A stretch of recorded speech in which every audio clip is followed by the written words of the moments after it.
At this homestand with another W tonight, it would be number 7. And let's take a look at some of the numbers. They have been outstanding here at home, Mike.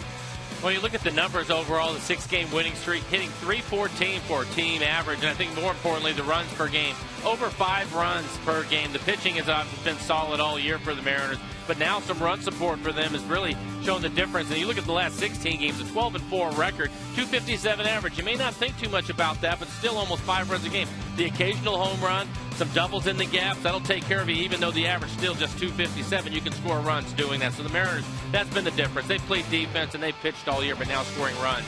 You can see what's happened on the win column. And when you talk about scoring runs, a lot of it has been coming early. How about yesterday, first pitch that he saw, Dustin Ackley, goodbye. I loved his comments after the game. He said, hey, the pitcher just wants to throw a first pitch fastball most nights. It might be the best pitch you get to hit. I want to be ready to hit it. And now with the way that he's been swinging lately, his 7th home run of the year, I think Ackley's due to have a big second half of the season. As you know, over the last few years, run differential has been a big problem for the Mariners. But right now, it's working for them. Check this out. +1 as we go into tonight's game. And that's really, you think about it, it doesn't seem like much, but a +1 as you look at what happened over the last 3 years. That's a positive number for these guys. I think, again, you have to give a lot of the credit to the pitching and how well the guys have pitched this year, but the offense starting to do their thing, and that's the reason why you see the +1 now. A lot of things coming together for these Mariners, trying to wrap up this homestand, and then a big road trip, New York, Baltimore, and Anaheim coming up. But first things first, it's the Mariners and the Blue Jays. Game 3 going for the sweep tonight. Mariners Blue Jays first pitch straight ahead.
Good look at the corner of Occidental and Royal Brome. Right outside Safeco Field. Come on inside. We got some Major League Baseball on tap for you tonight. The Mariners going for a sweep against the Toronto Blue Jays.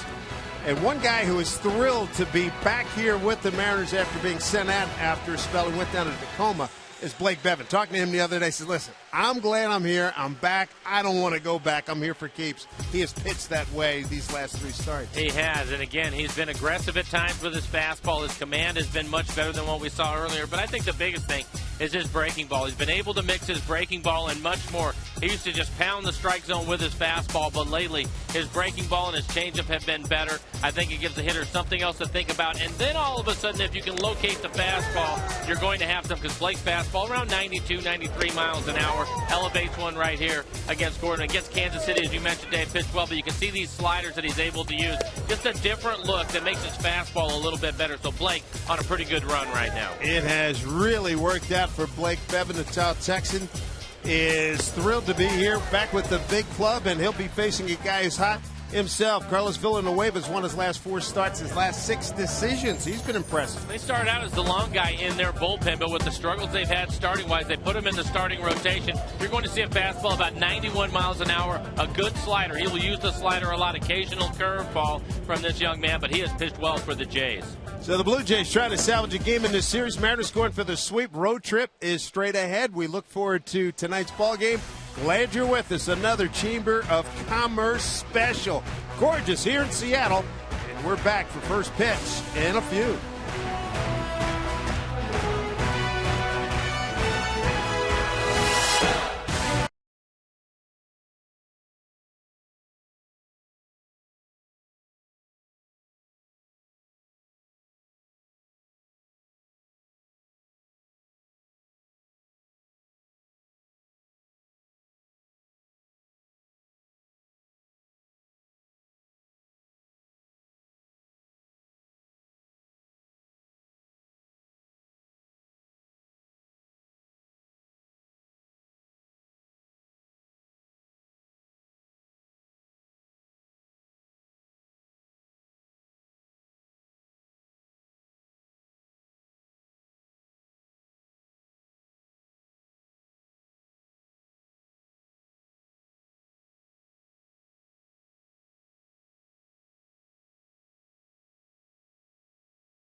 You're looking at Puget Sound, Elliott Bay, part right here in Seattle, as it is a glorious afternoon, late afternoon into the early evening as we get ready for Major League Baseball from Safeco Field.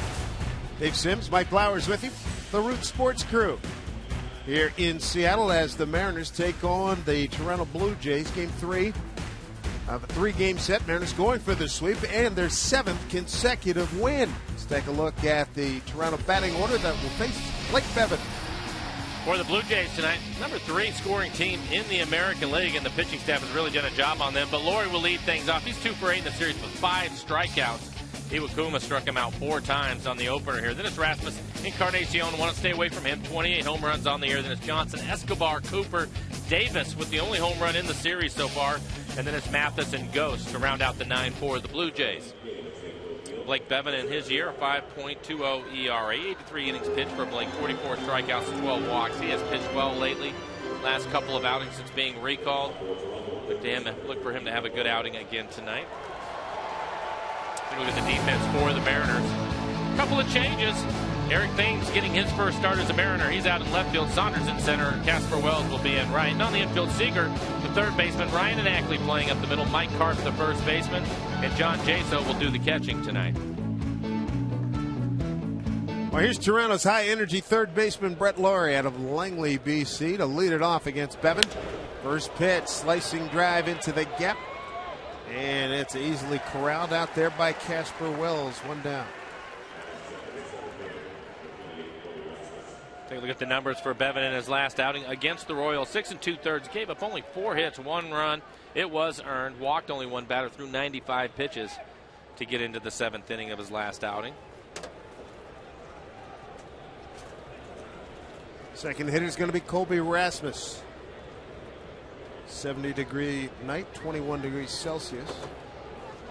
Wind out of the south at 3 miles per hour. Rasmus gets into one, drives it deep, and that's trouble. That's going to get out of here. Home run, Colby Rasmus, his 19th of the year. 65th RBI, 1-0 Toronto. The first 2 guys for Toronto, first pitch swinging and aggressive. Now take a look at the swing by Rasmus. His 19th home run of the year. Haven't heard a lot about him, but having a fine season with the Jays. Gets it to one of the deeper parts of the park. Out in right center field. Look at his front foot. Out of the batter's box just about. He's way up in the box. You don't see that often anymore. Most guys in the back of the batter's box. Encarnacion swinging first pitch. Take another look at the swing by Rasmus. Slightly open. Throws his hand at that pitch. Looked like it was on the inside corner, and he gives it a good ride out to right center.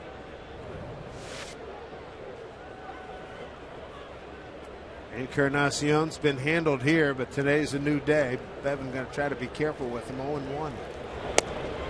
Breaking ball for strike 2. That's been a big pitch for Blake. Being able to throw that pitch over to steal some strikes as opposed to just throwing fastballs. He has the ability to use both sides of the plate, and he will elevate his fastball at times. But it's that breaking ball, I think, has been the difference since he's been recalled. The 0-2. Encarnacion gets into one. Down the line. That is foul. Third base umpire Todd Titchener with a good look at it. He's joined by Tony Randazzo at home plate, Bob Davidson at first, and Brian Gorman at second.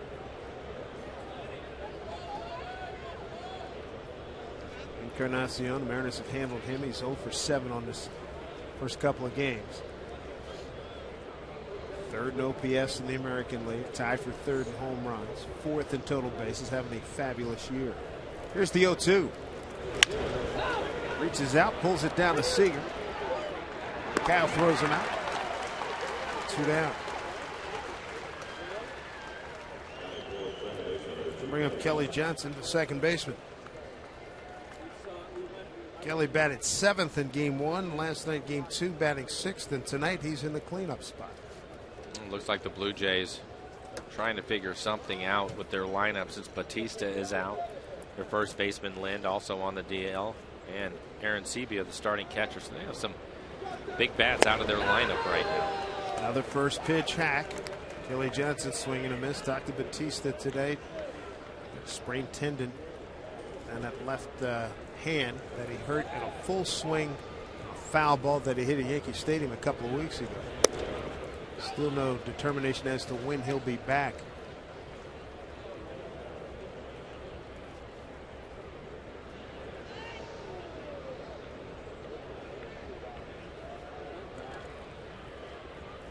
1-1 to Kelly Johnson. It's hit the center field. Saunders is going to put it away, and that'll do it. So a home run by Colby Rasmus gets Toronto on the board early. It's 1-0. Mariners coming to bat.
With his 19th home run, Mariners coming to bat. Let's take a look at the Mariner batting order that will face Carlos Villanueva. Tonight's starting line is brought to you by Chevron. Dustin Ackley getting things started last night. He will lead off tonight.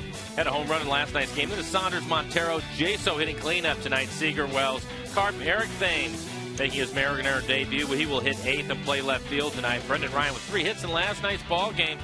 288 average for the month of July. Hopefully August is the same. Strike one to Ackley. Mariners tonight, as we look at their batting order, no one on the interstate. Everybody's 200 or better. Progress. Mentioned that to Brendan Ryan. He talked about it in the pregame show. That popped up. Look at Brett Lowry. There's Villanueva's profile. 2.92 ERA, only 61 2/3. Again, he had been in the bullpen, now starting for the Jays. 65 strikeouts, so that's a good number for 61 2/3 innings. He's given up 8 home runs this year. Opponent's average just 213. Again, fastball 91 miles an hour. Will use his slider effectively. That is his out pitch, and occasional curveball. Working from the first base side of the rubber. First pitch to Michael Saunders. Down low, talking to Don Wakamatsu, the bench coach, former manager of the Mariners. Villanueva said he can do some things. Command, as you mentioned, the curve, Mike. Knows how to pitch, limits damage, understands who he is. He's not going to overpower you. He is a confident young man out there. He's from Santo Domingo in the Dominican Republic, 28 years old.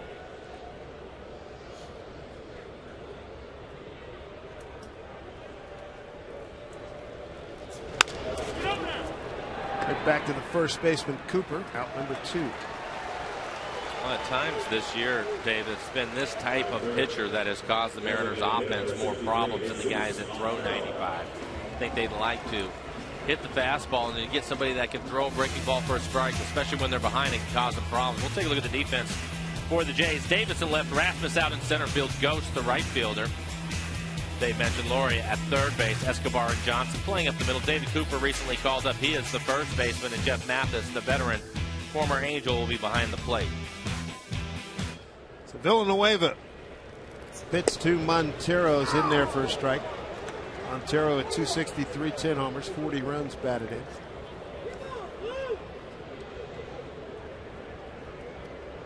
His 10 home runs tied with Saunders, one behind team leader Kyle Seager with 11. Bounces up to Villanueva, non-drafted free agent by the Giants in 2002, traded to Milwaukee.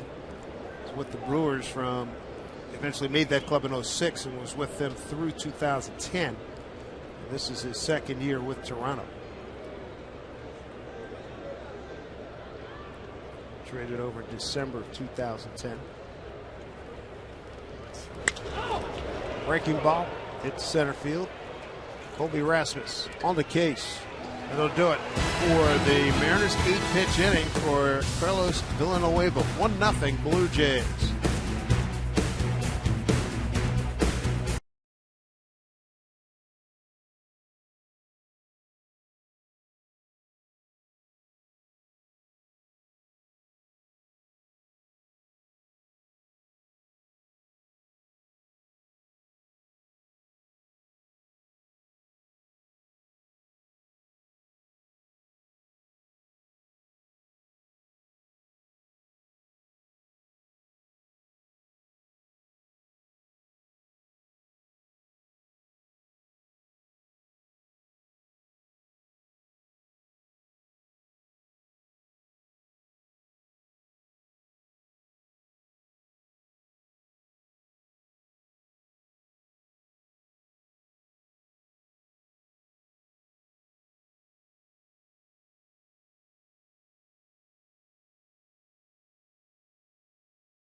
Top 1-0. That's our first chance to visit with him on camera. Newly minted Mariners Hall of Famer, Dan Wilson. Congratulations, my man. Thank you, David. What a weekend. It was a lot of fun. Very happy for you. Yeah, it was great. The luncheon on Friday, then the ceremony on Saturday, and had a lot of family and friends in town. It was great. A lot of fun. And you were able to handle the speech, no problem. Well, yeah. You got the delay down there on the stadium. It's stadium, Mike. It's a little tricky, but it's a lot of fun. Tricks of the trade. You're learning as you go. Right. It was good to see some people, too. Lee Elia was in town. It was great to see Lee. I haven't seen him in a while, and so it was great to see him. Traveled a long way, Tampa, to come here for you. Yeah, you got to love Lee, and just to see him and hear some of the stories he loves to tell, and it's just great seeing him sitting over there by the dugout on Saturday, and such a big part of my career, and what a great hitting coach he was, but what a great bench coach he was. He could do it all, and it's just a pleasure to see him as well. Check swing up the middle. Charging is Ryan. He throws out Escobar for the first out here in the second inning. How about these Mariners rolling here, Dan? Yeah, it's great to see him playing better. I think the thing that really stands out to me is the offense has been so much better, and the pitching. I think the pitching and the defense has been there all year long, but to see them starting to swing the bats and make the adjustments that they've been talking about making, it's got to feel really good for those guys down there. That it does, and the results have been outstanding. I mean, and now I'd like to get a win here tonight, going on a very interesting road trip. 3 in New York, 3 in Baltimore, and 3 in Anaheim. 3 contending teams. We look at David Cooper. You're talking about the offense, Dan. One of the things that I've been talking to people about, especially going into the break, is a lot of these guys, when you look at their overall numbers, they're not good. But if you really need to watch what they do from the break on, because they've had the experience now of the first half, and then you see the adjustments that you were talking about, and look at their numbers for the second half of the season to give you, I think, a better idea of what you're going into spring training with next year. Yeah, no question. I mean, I think you see them this first half of the season, they got their feet wet, and now it's a chance to really make those adjustments, and you got to love seeing success from that, and you know that once they do see the success from those adjustments and the things that they're doing offensively, they're going to get a lot of confidence from that, and that's when you really, like you mentioned, that's when you really see a player take off. Starting pitching has been outstanding here. Mariner pitchers 9-1, an ERA of 1.69. 12 quality starts in their last 13 games. Defense has been consistently #1 most of this season. Up high to Cooper, 2-2. You and I were able to talk a little bit, but trade deadline is past now. Any surprises to you? First for the Mariners, and then maybe in baseball that you looked at or had seen? Well, I think we all were surprised by Ichiro and the turn of events there, and I think it's outstanding career here with the Mariners, and played here 12 years, and it was a pleasure to play with him and watch him over the years. But that's baseball, right? And he's moved on now to New York, and so given a chance to see some young guys come up and fill his role and see what he can do, and so I think that was a big change, and obviously here that's a huge deal to see that movement. Well, I think the other thing too that I liked is they were also able to, with some of the pitching, which is their strength. Brandon Lee leaving, and then Delabar, who actually had to walk across the field, but they pick up a couple of outfielders. They're strong in the minor leagues with infielders that they have. They feel good about that, but I thought it was also important to get some depth in their outfield. Yeah, it's always great. It's always important to have that depth, and you're right that they made some trades to sort of fill that void, and they've got it now. Seager's going to complete a quick inning for Blake Bevan. Very efficient. 1, 2, 3 against the Blue Jays. Coming up, it'll be Jaso, Seager, and Wills in the bottom of the second.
Look at this night we're enjoying here in Seattle. Glad you're with us at Safeco Field. Dave Sims, Mike Flowers, and Dan Wilson. It's time now for our AT&T trivia question. I have taken myself out of this because I literally was reading the answer, and then I was handed this sheet.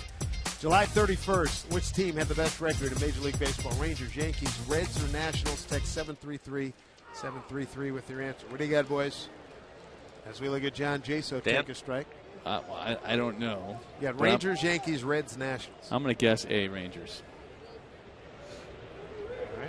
Mike, who you got? Just because I think they're a great story, and I've become a big Bryce Harper fan, I'll go with the Nationals. They seem to be one of the more unlikely out of the four to be there, so I'll go with that. Trying to think like Curtis DQ again. I yourself? did, because I literally was looking at this, and then I was handed the question, and I had the answer in 2 seconds. Fair so enough. I had to DQ myself. It was just a coincidence. I'm looking on the old MLB.com app 12, and literally I was about to say, and then I was handed the question, so DQ'd myself. 1-2 here to Jaso. Picking the Rangers, Dan, it'll be interesting. We were talking about the trades that had happened throughout baseball during the break, and with Feliz getting Tommy John surgery now, that's a huge loss to them. But then they pick up Ryan Dempster. We'll see how he pitches, and as if he's able to pitch in Arlington, that'll be interesting to watch too, because the Angels certainly are loaded again. Yeah, that's going to be an adjustment, because pitching in Arlington is no easy task, and you're going to have to get used to that. Villanueva picks up his first strikeout. One down here in the bottom of the second. And speaking of the Rangers and Angels, bottom six, Angels lead 7-5. They have just put it to them, haven't they, the Rangers? Angels have beat them up. Albert Pujols, it seems like he's hitting a homer there every day. Trout is usually in the mix. Torrey Hunter right now 2 for 4, 2 ribbies. Pujols 1 for 4, 2 runs batted in. Cayespo 1 for 2 with 2 runs batted in. There you go. One out. Here's Kyle Seager.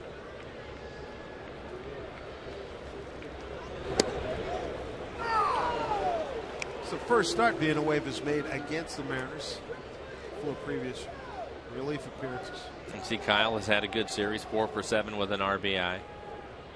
He's really had a good homestand, which is good to see. Kyle had been struggling at home, but this homestand he has swung the bat extremely well, which is a good sign for Kyle. His average steady going up. He's up to 251 now. At one point he was down to 231, so he's been doing some damage lately. He continues to get his hits with runners in scoring position, but he's just picking up his hits in general, which is good to see. Yeah, I think it's great to see this happening at home. I think you see shades of this on the road, but to be able to put it together at home and this kind of consistency with the offense is outstanding. 0-2. Left fielder Davis peels off and lets Rasmus have it. 2 outs. So quick 2 outs here in the second inning. Just like Felix is the king of the mound, your kids can be king of the playground when they pick up a cool Felix Hernandez t-shirt. Sunday, August 19th. It's all part of Bowling Salute the Kids Day right here at Safeco Field. What's more, following the game, all the youngsters are invited to take a trip around the Safeco Field bases. For tickets, go to Mariners.com. No, that's a big thrill. Didn't get a chance to talk to you about it after the luncheon.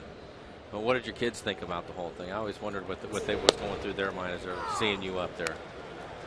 It's funny. It's just dad up there to them. Right. But all of a sudden they're seeing all the highlights and the stuff that you did for years, and everybody saying nice things about you. It's pretty cool. Yeah. They're pretty good critics, though, too. Aren't most of them? Yeah. Gasper Wells, the hitter. 0-1. Breaking ball. Popped it up. Rasmus will take care of that one. Villanueva has been outstanding through the first 2 innings. 6 up, 6 down. He's got a 1-0 lead thanks to Rasmus's first inning home run.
Tonight's Scenics brought to you by the mighty Columbia River, specifically the section known as Hanford Reach, just upstream from Richland, Washington. It's part of the rivers, the longest free-flowing stretch of the Columbia in the United States. Security for the Hanford nuclear site kept the area safe from development for decades, and now it's a national monument. Status does the same. The North Bank remains virtually untouched since David Thompson passed through these waters and claimed the Pacific Northwest for Great Britain 201 years ago, not the David Thompson from NC State. Thank you very much.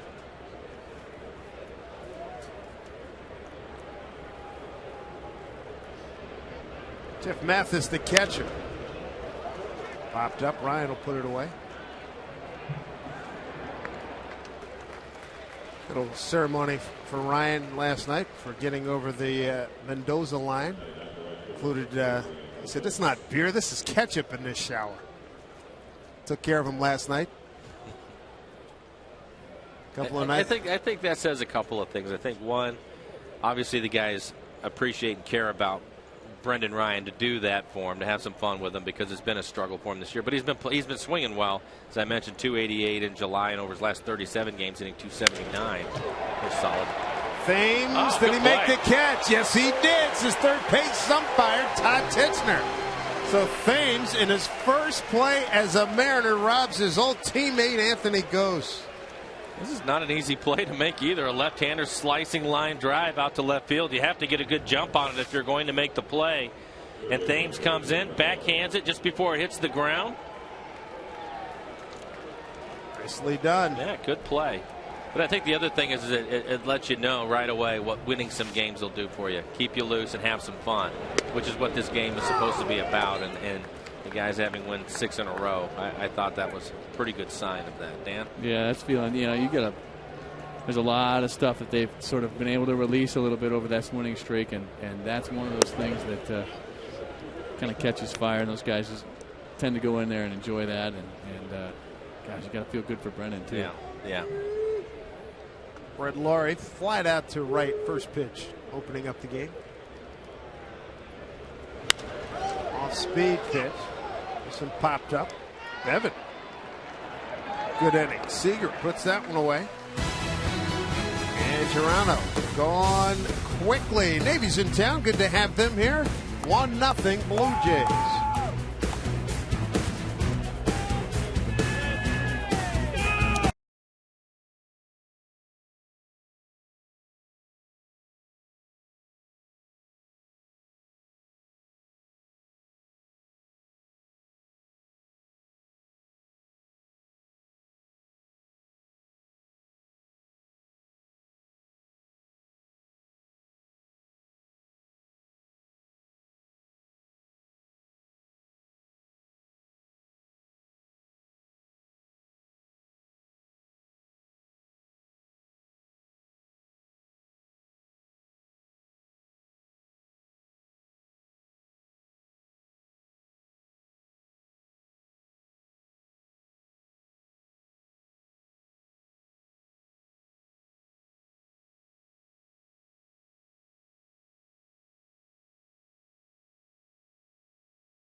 One nothing lead for Toronto on a Kobe Rasmus first inning home run. Carlos Villanueva has retired the first 6 men that he's faced. Here's Mike Karp. He'll be followed by Eric Thames in his Mariner batting debut, and Brendan Ryan. Villanueva struck out 1.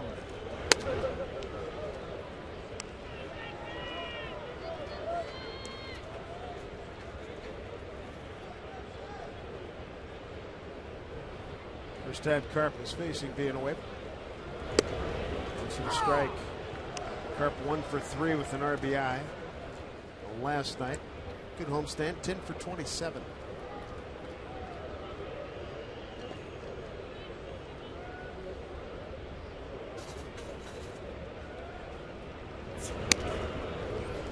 Two and one.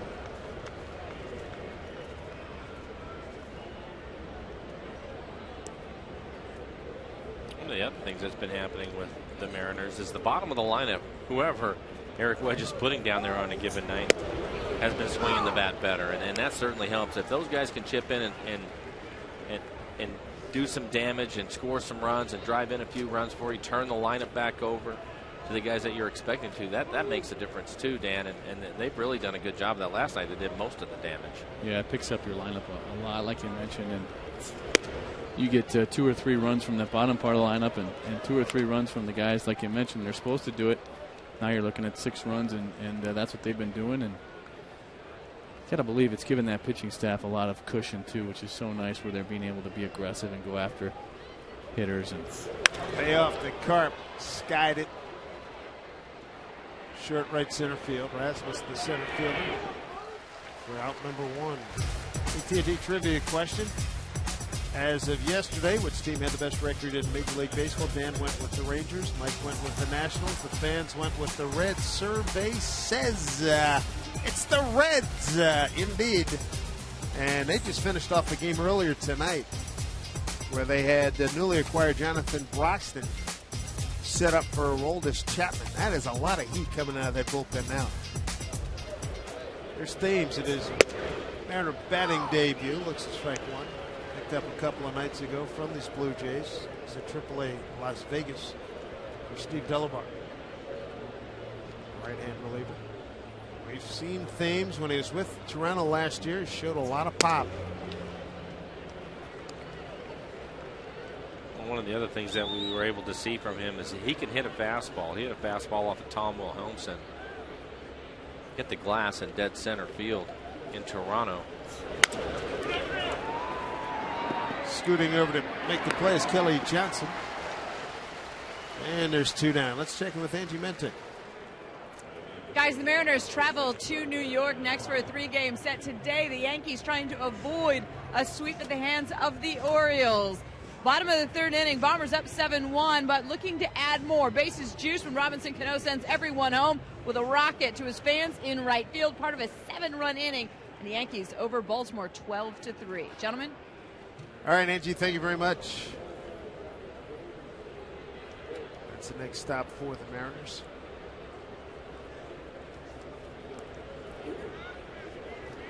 It's an old friend of mine used to go to the big ball yard, the ball orchard in the Bronx. What a player Robinson Cano has become, huh? Oh. Wow. I think he's going to be pretty good. I think so, too. Like, he's got a lot of promise. I think he's in Mike's top 3. Might even be top 2. Yeah, and he has been for probably the last 3 years. I don't think there's anybody better at second base. I think he turns a double play as well as anybody, and obviously with the numbers that he's putting up offensively, I don't think there's anybody better than him right now. Not at second base. You look at that clip, and I'd seen it earlier. They played this afternoon, this morning, our time. I mean, his wrists, his hands are so good. Tremendous. 1-1 to Ryan.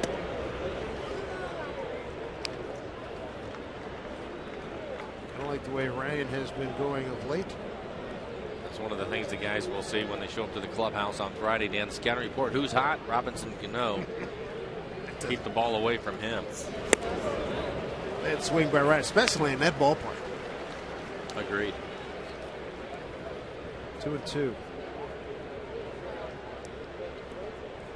Mark Teixeira's been out for the last couple of days. That wrist for Teixeira.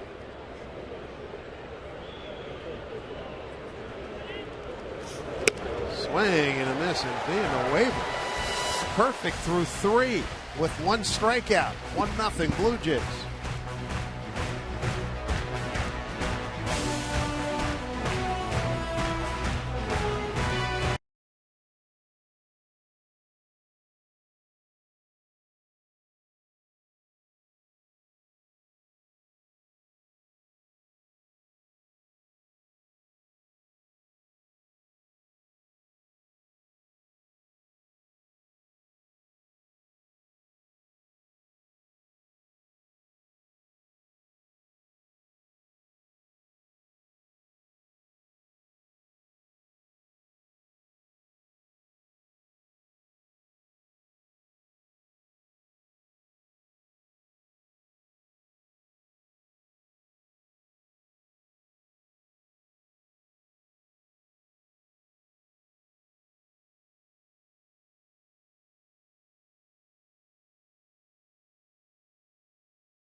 Game set with the Mariners. Mariners have taken the first 2 games.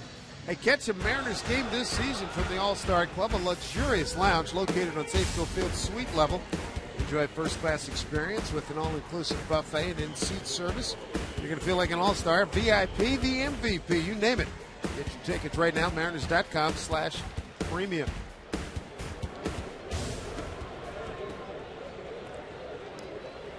Blake Bevan's going to face Colby Rasmus to lead off the 4th inning. Rasmus, first pitch swinging deep right center field, one of the deepest parts of the ballpark. He homered, 19th home run of the season.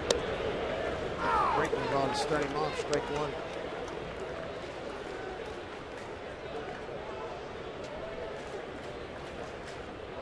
Rasmus, the former St. Louis Cardinal, teammate of Brendan Ryan over there. 0-1. Rasmus to be followed by Edwin Encarnacion and Kelly Johnson. And like you mentioned, Blake's breaking ball, working on it since he's been back. He's really used it effectively early on here. That last inning got 3 pop-ups to the left side, got guys out front. On Rasmus here, he's come out with a couple of breaking balls. With this Toronto lineup, you got to be able to use that breaking ball. They're going to hit your fastball, and I think Blake has really done a nice job with that breaking ball, and he's going to have to use it against these guys. The other things with him, Dan, I'll be interested to hear what you say about it, but you look at Blake right now, 25 pitches, 21 strikes. First pitch strikes at 10 of the 11 hitters that he has faced. Is there a time as he misses with that pitch to where you go out and you have to encourage him to maybe try to throw a few more pitches off the plate? Well, I think you have to read the hitters. Now, if they're going up there and they're getting a lot of first pitch hits because you're throwing a lot of first pitch strikes, then I think you got to make an adjustment for your first pitch. But he's been able to hold these guys, and with the exception of the home run to Rasmus, he's been able to get outs with that first pitch or get strikes with that first pitch, so let him go. Yeah, I just can remember it was something that I had read about Greg Maddux, and obviously he threw a lot of strikes, and the question was asked of him, 0-2, 1-2, do you like to waste a pitch, throw a pitch up? And he says, I don't waste any pitches. If I can get him out with the next pitch, that's what I'm going to do. And I think that obviously works for Maddux because he was so exceptional with his command, and we're talking about him basically throwing it over the parts of the plate that are the size of a quarter consistently, and the movement that he had. But somebody like Blake, almost a great play. It gets past Ackley. Ball well stroked by Rasmus. Jasper Wells showing off his arm, getting back in there. That's a good thing to see. So base hit for Rasmus, second hit. He's got both of them. You see Ackley try, almost caught catching it behind him, trying to give some ground. It's a top spin line drive. He knows it's going to come up some as it goes off the end of his glove. It's good effort by Dustin. He mentioned Greg Maddux, though, Mike, and the guy, obviously a great pitcher. You're talking about a guy who, if you watch a lot of his ball games, was working with a pretty darn big plate too. He was working with a wide plate, using that, getting those pitches on the outside corner. A guy like that could probably do that because he's going to be able to throw a pitch off the plate and maybe get that call. Whereas a guy like Blake is not going to get that kind of a pitch, and he's going to have to pitch with 2 strikes. He's got a lot of reputation strikes. Yes, exactly. Not much of a lead by Rasmus. 1-0 the count. Blue Jays will run on you. They're 5th in the American League. They have 78 steals. The Mariners right behind them with 73.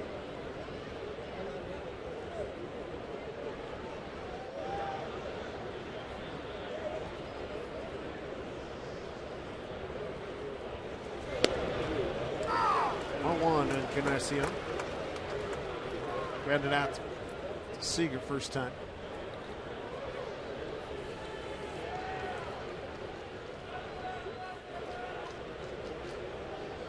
One talented and powerful hitter. Big test here for Bevan.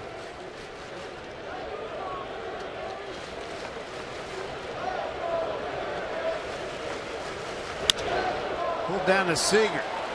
Ackley for 1. They turned to 2. Ackley hung in there, got a strong enough throw, and they go around the horn.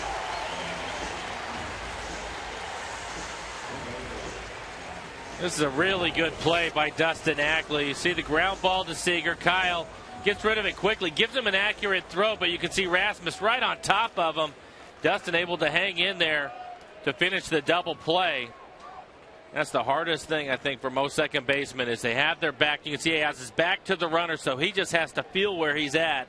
And fortunate for Dustin, he's able to get rid of it and then get his feet up out of the ground. That is a huge out. Double play. That's one of the tougher ones you're going to see for any second baseman, and he did a good job of turning that one. I got a lot of respect for guys to do that, to be blind like that and come around. I agree. Guys, you know, and a guy's got one mission. He's got, if he can take you to left field, he's going to. Very well stroked. Deep left center field. Saunders giving ground, and it's gone. Kelly Johnson with his 12th home run, RBI number 40. 2-0 Toronto. Both on home runs. Got it on a 1-0 pitch.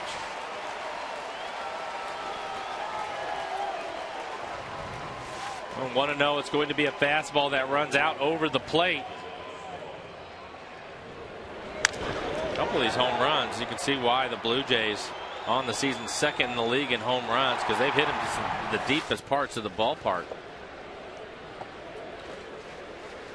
2 outs, a run in. Here's Escobar, the shortstop, grounded out to Ryan his first time. Ryan, Mariners shortstop. Breaking ball. And some giddy up on that home run by Kelly Johnson. 410 feet.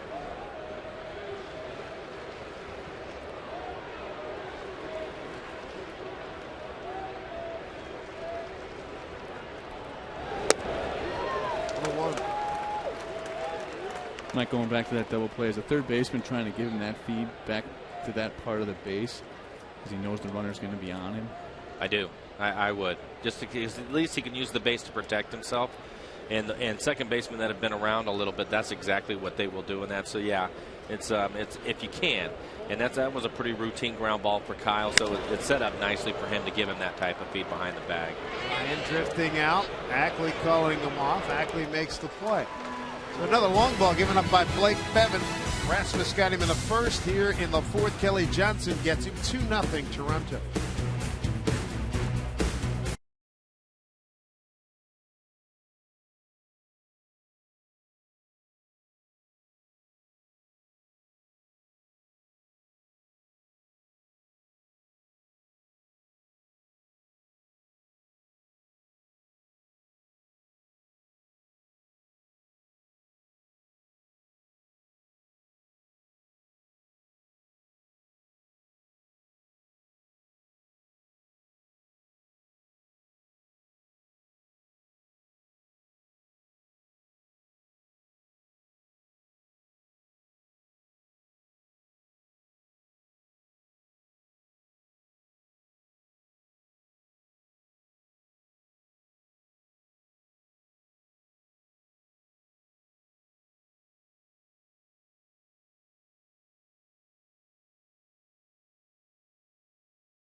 Into the bottom of the fourth inning. Hi, everybody.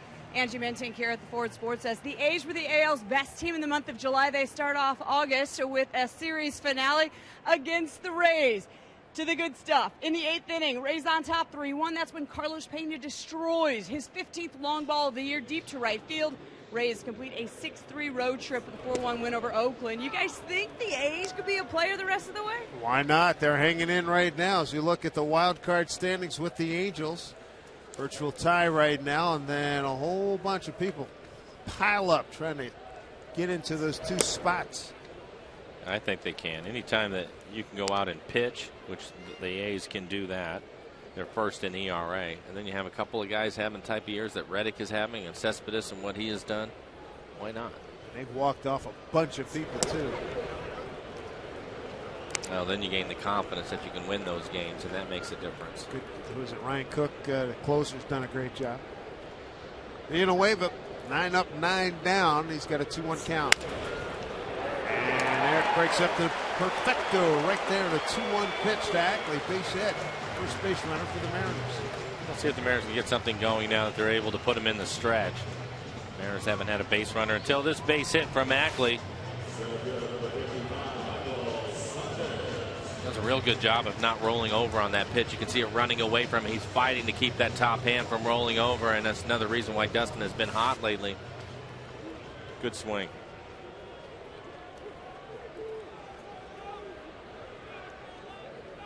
As Michael Saunders grounded out the first.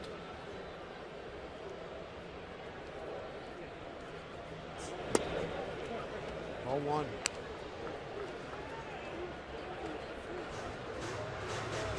Saunders 0 for 4 yesterday. Got 8 hits on the homestand. 93rd start in center field. I think that 85th, beg your pardon. 85th in center field. Strike 1-1.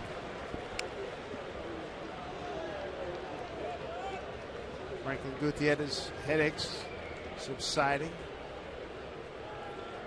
Hopefully he'll be back in action. Getting down to Tacoma for a rehab start. Might see him in the next couple of weeks or sooner. 1-1. Throws it by Cooper. Ackley will make his way to third. So the Mariners brewing something here with nobody out. Bottom of the fourth. Runners at the corners, and Jesus Montero coming to the plate. Base hit for Saunders. And Mike again swinging the bat better. This is a slow curveball. It's only 73 miles an hour. Able to keep his hands back long enough and hit it hard by Cooper, the first baseman. And once it gets by him, that's an easy play for Ackley to move around to third. A good opportunity for the Mariners here in the 4th inning. That's a tough pitch, Mike, with runners, with a runner at first base. When you got that hole open over there, that curveball, you got to make sure that ball stays away from Saunders. That one came in on him a little bit, and that's a pitch that the left-hander is going to be able to hook a lot. And so, a little questionable there whether that was the right pitch to throw in at the hole open. I'm not sure that he would have been able to get that anywhere on the plate without having Michael pull it.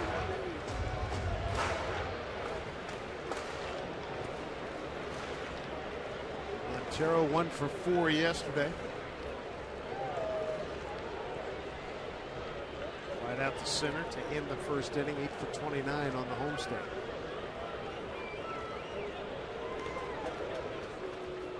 Saunders diving back in. Michael's team leader in stolen bases with 15.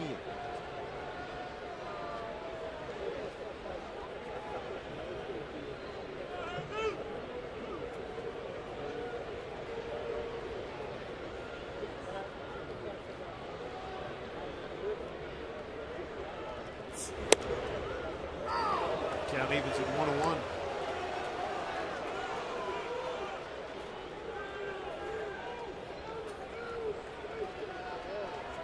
Two runs, 3 hits, no errors for Toronto. Both runs on home runs. Rasmus in the first, Kelly Johnson in the fourth. Mariners just picking up 2 hits here now in the 4th inning after being retired 9 up, 9 down.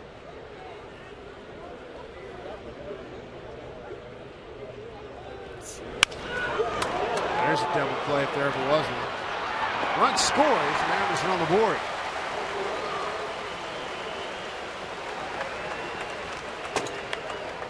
No RBI for Montero. Travel day tomorrow, and here are your pitching matchups for New York. Kevin Millwood, EC Sabathia.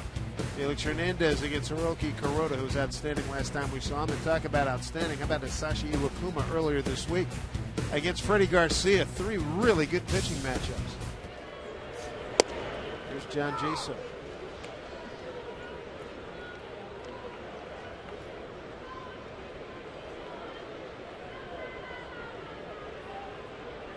Jaso struck out on a 1-2 pitch his first time.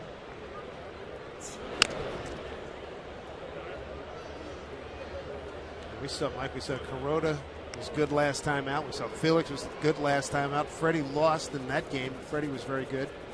Iwakuma outstanding. Jason Vargas coming off of another strong performance. It was last night, 7 innings, 5-hit, 2-run ball, picking up a career best 12th win. Good to have him still a Mariner. Mariner home whites. 0-2 to Jaso. And he strikes out. Ball held on to by Mathis. Mariners do pick up a run. Has actually worked his way around. It's 2-1 Toronto.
Baseball on Root Sports is brought to you by Banner Bank. Better ideas, better banking.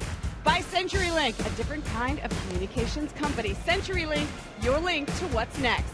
And by the Emerald Queen Casino, welcoming R&B singer, songwriter, and star of duets Robin Thicke, August 11th. For tickets, go to emeraldqueen.com. Guys, that is beautiful. That it is, Angie, no question. This section of the Columbia lies just below Priest Rapids Dam. 1,000-foot cliffs line the south bank. Think twice before exploring these hills. They belong to the Army, United States Army, and are home to the Yakima firing range.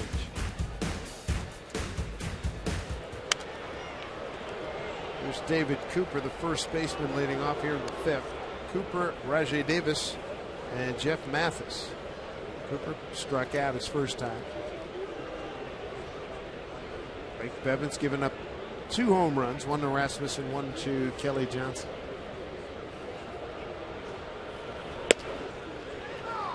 Going 2.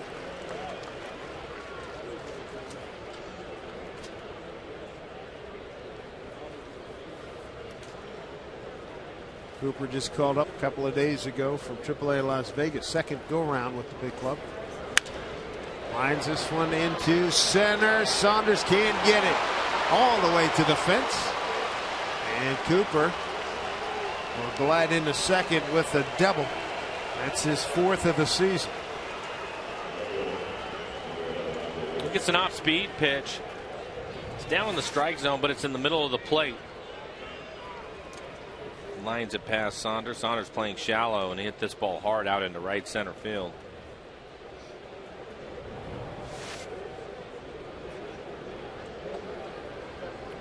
Assume that Davis will bunt here. He has a good chance of getting a base hit with his speed, and if they throw him out, he'll at least move the runner up. Figure, what do you say? He's got to be a top 5 fastest guy in the league. Yes, maybe top 3. What do you have faster? Borges, Trout. Yeah, Borges, Trout. Those 2. This kid's right there. He might be faster than those guys, but yeah, and we're talking the elite. It's a pitch outside, 1-1. A leadoff double by Cooper. Davis looking down at Brian Butterfield, the third base coach. Bevan. Probably if you're talking 5, Gentry and Dyson. Gentry from the Rangers and Dyson from Kansas City. That's a good 5 right there, boy.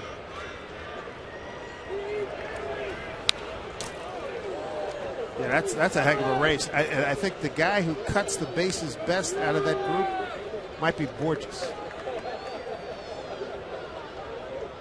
They're all good, but I think Borges may cut the bases better, may run around the bases better at a high rate of speed.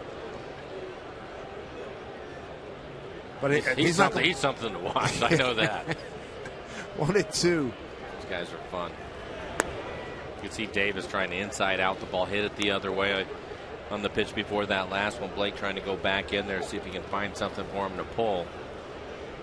I always find that interesting to watch this little game between the pitcher and the hitter. You know what he's trying to do, and can you get him off of his game plan?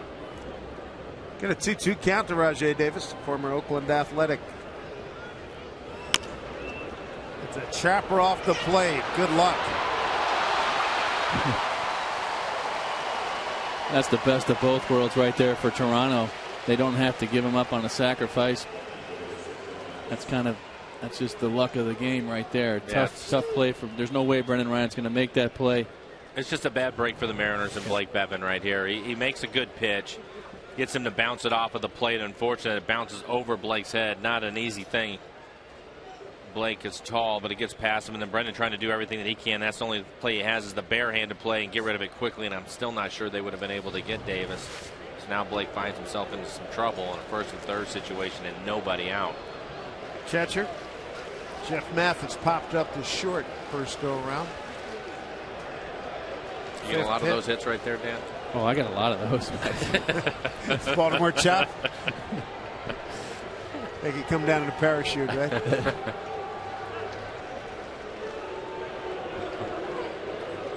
I probably got about as many as you did, Flo.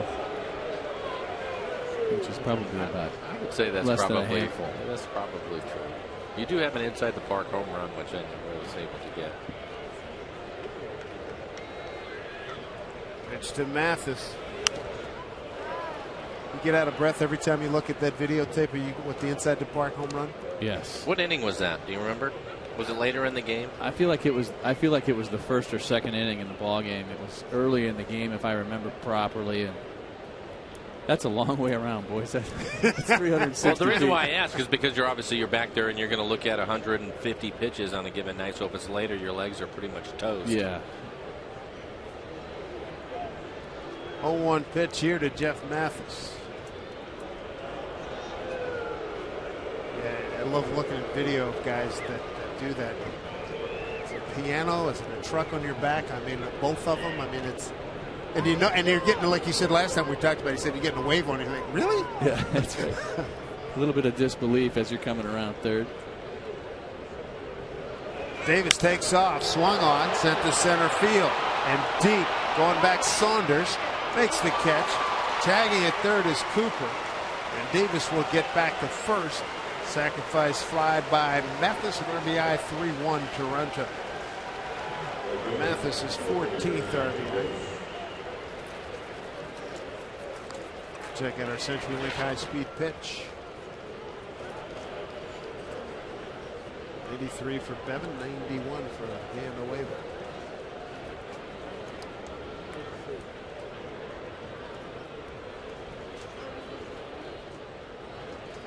One out.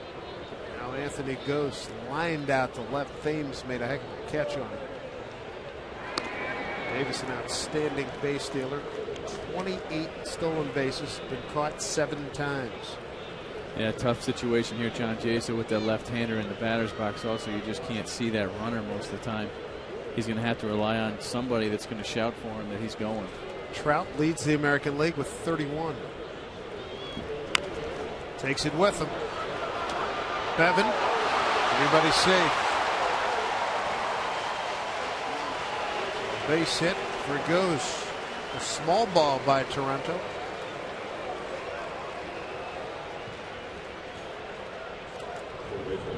This is what speed will do for you. Take a look. It takes the bunt with him. Blake knows that he can get down the line, goes flying, and tried to go for the slide and the barehanded play. Ghost is the young man talking to John Farrell the other day. Said he's Kenny Lofton's speed with a better arm. That type of player. Young kid, recent call up. Toronto first and second. Top of the order now, Brett Laurie. Laurie 0 for 2. There's John, second-year manager for Toronto. Laurie with a fly to right and pop to third. This, for me, doesn't always work out this way, but I think over the long haul, one of the separators from the really good pitchers in this league and the guys that stay around a long time is the damage control. Some weird things have happened. The chopper over the mound. You have a guy that can run and he does a little bunt. You've given up a run. At this point, if Blake can get a ground ball, get a double play, and get out of here, I think that speaks a volume for the way that he has been pitching, because he's been doing that over his last few games. But it's just, over time, you're not going to be perfect all the time. You're going to have some big innings, but consistently, if you can get yourself out of there by giving up one run in this type of situation, that's big.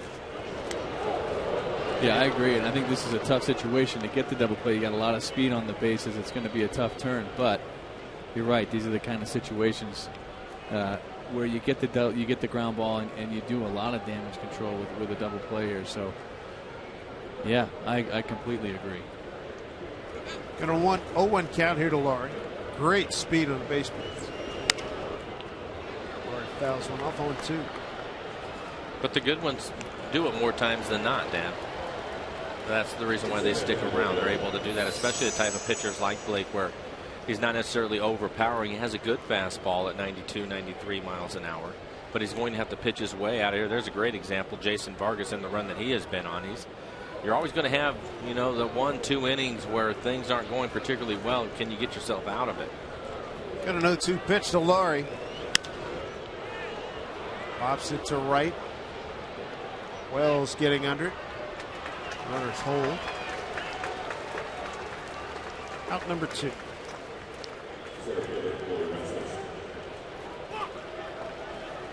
Colby Rasmus, 2 for 2, home run in the first inning and a hard smash off the glove of second baseman Ackley.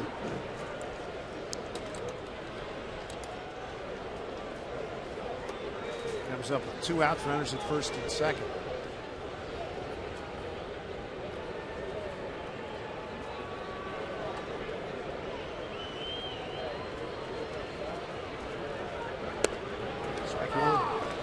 Fly ball to right field there, Mike. You could see Davis bluff at second base like he was going to third, and Ghost is just keeping his eye on Davis, and if he goes, then Ghost is going to go. So they both kind of bluff because he was just following Davis. 3-0-1.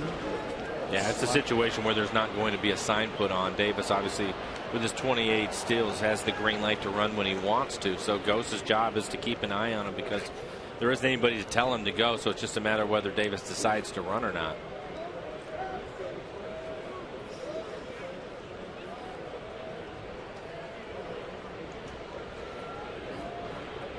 John Farrell's ball club.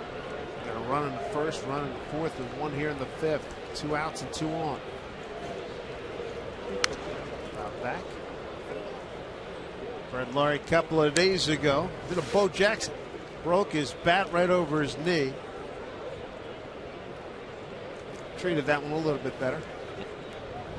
He can at least use it again if he wants to. 0-2.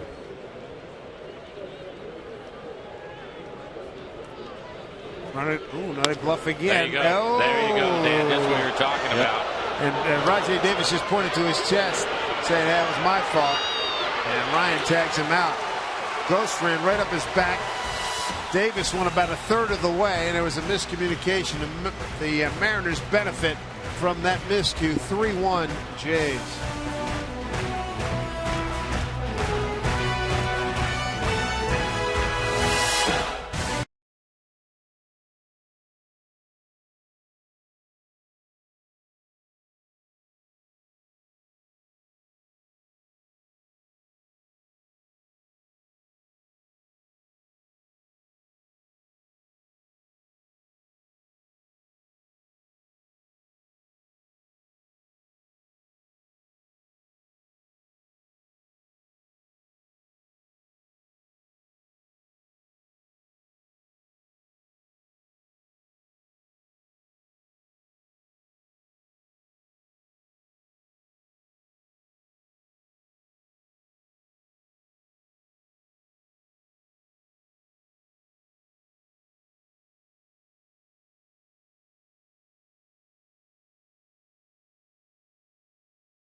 Blue Jays. Take a look at the last play here, guys.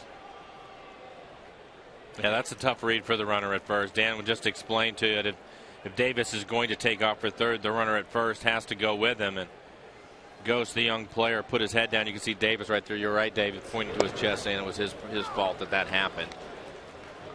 I think he just changed his mind. He took off, and I think he realized he didn't get that good a jump and decided to shut it down, and by then it was too late.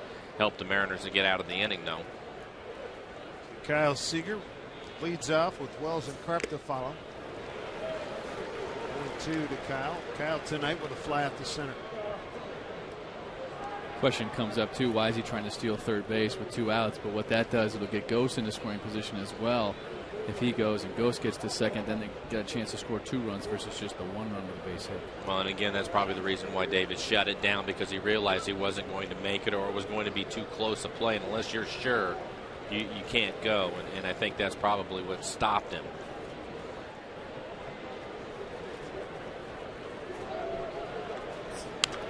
Seager stays alive. Just the 8th time Rajai Davis has been caught stealing.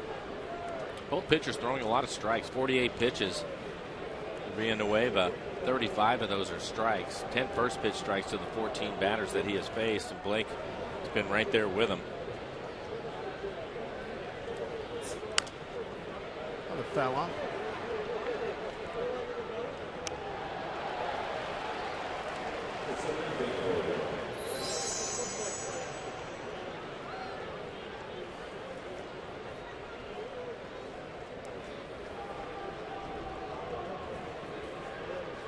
Villanueva has been hot. 4 consecutive wins in his starts. He's won 6 consecutive decisions. Former long man is Seager. Is tagged out by Mathis. Let's go to Andrew Minton. Guys, the Angels have been so good lately. Rangers trying to avoid the sweep from those creeping Angels, and we get into the good stuff right away. Series finale in Arlington. Angels up 4-0 in the 3rd. That's when Albert Pujols rips a Yu Darvish pitch deep into center field. 2-run shot, his 3rd of the series and 21st of the year. Right now the score 7-6 in the 9th, and our Sterling Bank scoreboard, guys. All right, Angie, is to look at the American League West standings. Texas by 3, Oakland behind by 4. It'll be interesting to watch that, Dan. You look at that right there. A lot of expectations on the Rangers and the Angels. None on the A's this year. You wonder if maybe that plays in their favor as we get a little bit deeper and start rolling into September. Casper Wells pitch to the strike. A lot easier to play when there's nothing expected of you. I think we experienced some of that early on in '95, and just going out and playing, having fun, and then all of a sudden you're in it and there's no expectation. And like you mentioned too, they're getting that confidence of winning those games late in the ball game, and you start going to the ballpark thinking, we're not going to lose today. There's no way we're going to lose today, and there's not a lot of pressure on you. That's a perfect storm. So Wells going on 3 pitches. That's 3 consecutive strikeouts now by Villanueva, and gives him a total of 5 on the game. 2 down. Talked about Bevan's breaking ball. Villanueva used about 50% breaking balls tonight. We've seen a lot of off-speed pitches from him, spotting his fastball at times, but for the most part, depending on that off-speed stuff. And wow, nice job. Getting the scouting report on him without knowing him, it was fastball 90-91. We've seen that from him, and using a slider a lot and a few curveballs. But he's actually thrown his changeup a little bit more than what I expected him to. And it's been an effective pitch for him against the left-handed hitters. There's one right there. Good pitch and a good location. We've seen, Mike, the Mariners have been susceptible to good changeups all season long. And I'm sure that's in the scouting report, Dave, and that's probably the reason why he's breaking it out a little bit more, even though it's probably his 4th best pitch. 1-1.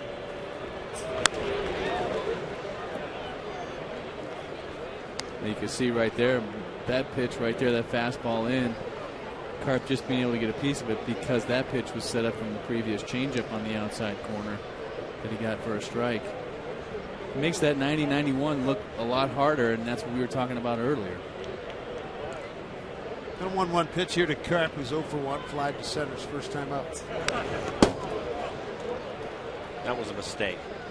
Well, he hadn't left many pitches out over the plate, but that one he did an off-speed pitch up out over the plate. You can see the look on Carp's face, not happy with himself. Had an opportunity to hit a pitch hard when you're down in the count. Mathis was set up inside. Looked like might have been a slider trying to go to his back foot, and it just stayed up out over the plate. Escobar can't get it. Back through the box, a base hit for Mike Carp. 2-out base runner for the Mariners. They trail by the count of 3-1. A blanket giveaway in the summer. Come on.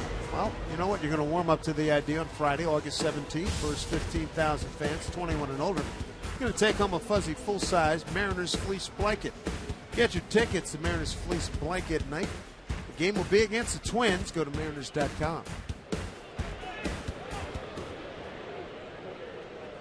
We'll see if Eric Thames can hurt his old ball club. 2-run homer will work right here. Sure would. Quick endearment to Seattle. Being away to starting him off with the changeup again, 81 miles an hour. Thames well rested now. Yesterday working on pure adrenaline. He's going to get a shot. There's another off-speed pitch. 0-2. And the scouting report on Thames is that he can hit the fastball, likes to hit the fastball. Nobody knows that better than the Blue Jays, of course. So 2 changeups in a row, Dan. Yeah, it's gotta be hard facing your old club. They know just about everything about you. Thames out of San Jose, California. Played some college ball at Pepperdine University.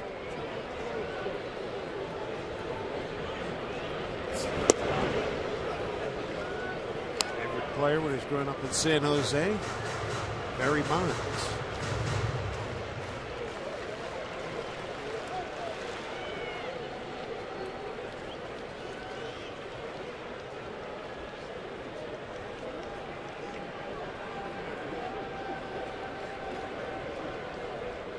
Got a 1-2 pitch. There's a drive to deep center field. Rasmus giving chase. Goodbye! Eric Thames with a 2-run homer. Ties it at 3-3. And Mike Nostradamus Blowers has struck again. I just like a good story. He did the hard part. Again, it was an off-speed pitch, Dan. He finally was able to stay back. The pitch was elevated a little bit for him. Wasn't quite at the bottom of the strike zone. But you get an idea of the type of power this young man has. This pitch is down, and he skies it to center field.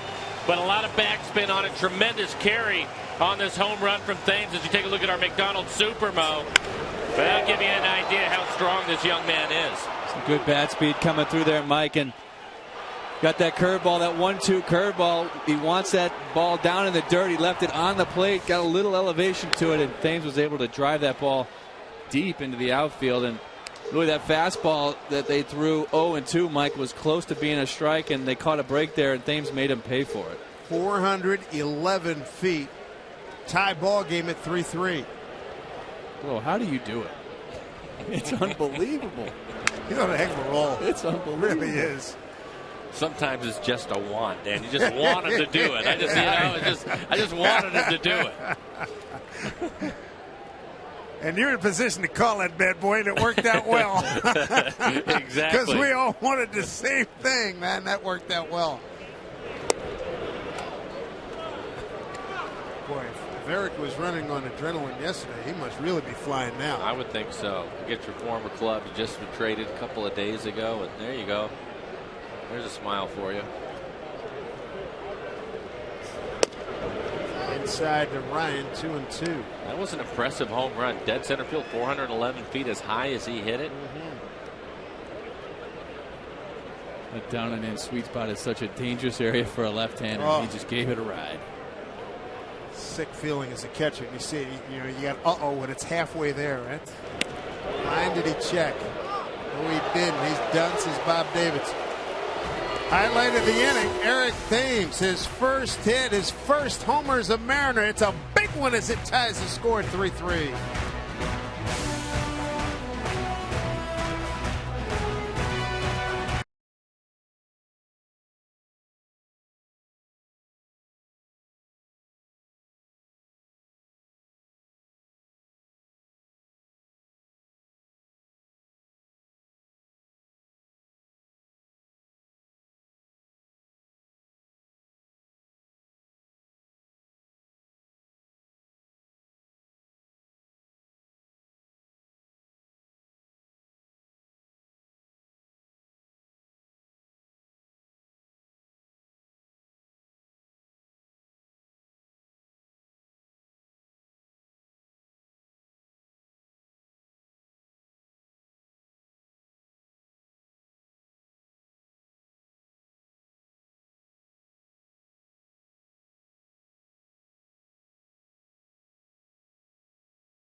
Well, Eric Thames has endeared himself immediately to Mariner Nation. A huge two-run homer straightaway center field, 411 feet, gets it done against his old team, and it ties the game at 3-3. See many balls going in that area. Welcome to Seattle. That was just a nice, short, compact swing, too, wasn't it, Dan? Yeah, a lot of bat speed through the zone. Got to the ball nice and short. Wow. The sound it makes and the way it jumped off the bat. He's a strong kid. There's Rasmus. Ball went over his head down the yard. He's had a good night. Colby with a home run. Almost in the same area, pretty much the same area as Thames. And a hard hit. One hopper off the glove of Ackley for a base hit.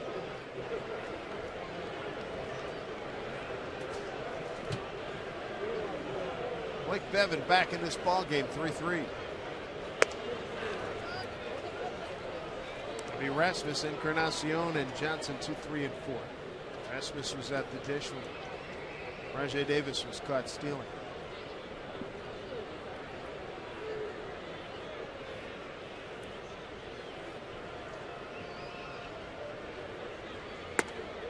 Tight. Mike, you go back to what we were talking about before with Blake Bevan getting out of that last inning. The team comes back, they score the 2 runs. Now we got a tie ball game, and it's exactly what you're talking about. Staying in that game long enough, and now he's got a chance to go ahead and win this ball game as well as it gets late in the game. 2-1 pitch. Paint job on the outside. It has to be a huge lift for him, too. He's down in the ball game. He probably feels like he's pitching pretty well. It gives up a couple of solo home runs, and he finds himself down 3-1. And all of a sudden, with one swing, 2 outs, kind of unexpected. I think that would give you a lift. 2-2 to Rasmus. Misses. He's in great shape with his pitch count. Only 60 pitches, 45 strikes for Blake. Seen 3 home runs tonight, 2 by Toronto and now 1 by the Mariners. Full count here to Rasmus, leading off the 6th.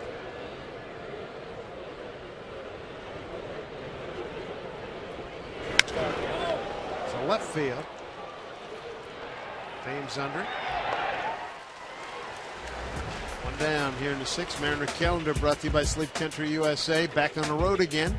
3 in New York, 3 in Baltimore. Day off in Southern California. 3 days with the Anaheim Ball Club. Los Angeles Angels of Anaheim before we come home again. That'll be a nice long homestand featuring Tampa Bay, Minnesota, and Cleveland. Second time in for both Minnesota and for the Indians. 1 out. Here's Encarnacion. Breaking ball. You know, it goes back to, Dave, the numbers that we were showing right before the game started, Dan, and that was the Mariners over their last 16 games hitting .257 as a club, but averaging almost 5 runs a game. And the other thing that we've seen from them is the extra base hits, and that shows you why those are so important. Boy, he gets Encarnacion to reach for a pitch and dribbles it down to Ryan for second out. Here's Angie Minton. Guys here at the Ford Sports Desk, and the Dodgers made all kinds of moves, but so far not really yielding any results. The D-backs sweeping the Dodgers earlier today with a little help from call-up Patrick Corbin. Corbin pitched 2-hit ball over 6 innings, striking out 5 and walking 2. And Miguel Montero helped the D-backs with his 13th blast to center field in the 8th. D-backs blanked the Dodgers 4-0. I don't know, guys. What do you think? Are the Dodgers the team to beat in the NL West? Well, both teams really have amped up. Victorino new to the Dodgers. They DFA'd Bobby Abreu today. I like the Dodgers' chances. Pretty good lineup there. You got Victorino, you got Kemp healthy, Ethier back. I think he is. Pitching's good. If he's not, he will be shortly. And that's a pretty good lineup with the pitching that they have. Yeah, they've added a couple pieces too. They're going to be the team to watch for sure down the stretch.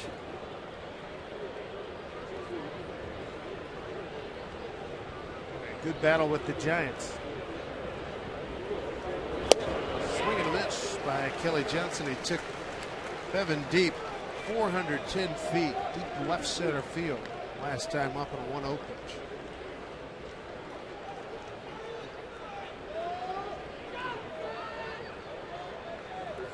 Ethier was in the lineup today, 1 for 4. With 353. 288 to Brent Kemp hit at 353 as Johnson swings and misses. That'll do it. So Bevan sees Thames put a couple on the board to tie it, and then he throws a 1-2-3-6. Well done. Ackley, Saunders, and Montero coming up.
Today's Tracer Technology is brought to you by the Emerald Queen Casino, the entertainment capital of the Northwest. Right here at Safeco, fielders Dustin Ackley leading off the Mariners' 6th. Top of the order, Ackley, Saunders, and Montero in this 3-3 ball game. If you're just tuning in, Eric Thames, second at bat as a Mariner. A long home run, a 2-run shot, tied at 3-3 with 2 outs in the 5th inning. Villanueva, 70 pitches, 51 of those for strikes. Season high 102. We mentioned at the start of the game he'd been pitching in the bullpen early, but they've stretched him out.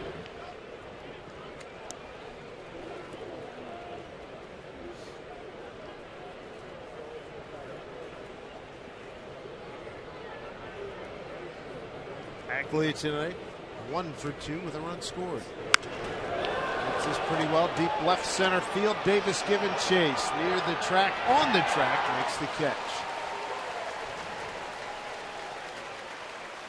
1 down here in the 6th. This copyrighted telecast is presented by authority of the Seattle Mariners and may not be reproduced or retransmitted in any form.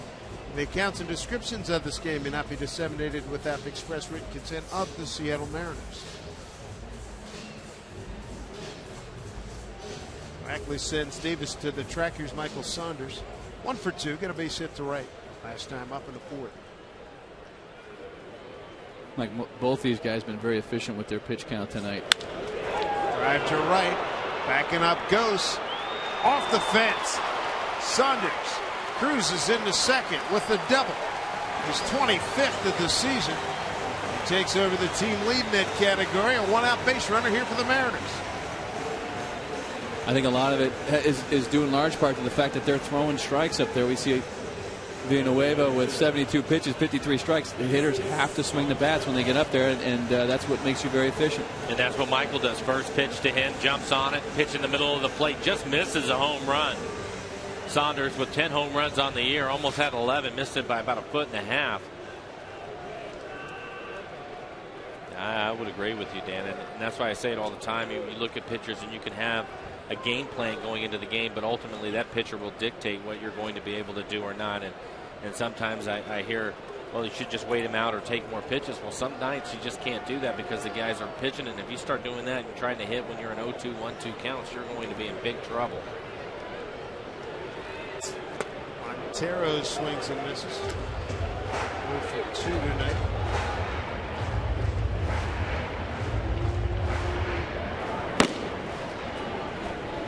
So you got Aaron Luke warming up for the Toronto Blue Jays. Luke pitched an inning, game one, a couple of nights ago. 0-1 to Montero. Snap throw down to second. Villanueva had to get out of the way, and then the throw from Matthews. And Johnson barely kept it on the infield. It looked like the ball was hitting right around the cut of the grass, and that's always difficult for the infielders. And he had to give some ground, almost caught it behind him. Otherwise, it goes into center field, and Saunders would be at third right now. So good play by Johnson.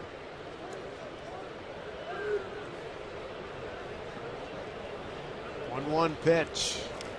Off speed offering. Fools Montero 1-2.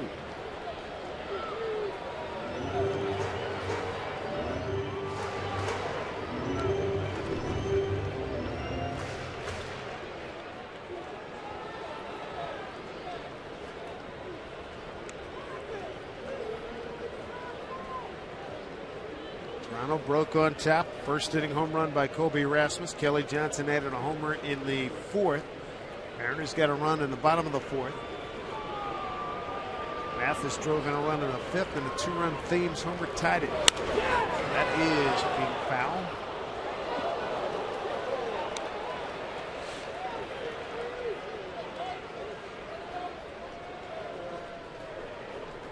Great moment for Eric Thames, newly arrived here in Seattle. Former Blue Jay. Started the season with the ball club. He's down to AAA when he was obtained a couple of nights ago for right-hand reliever Steve Delabar.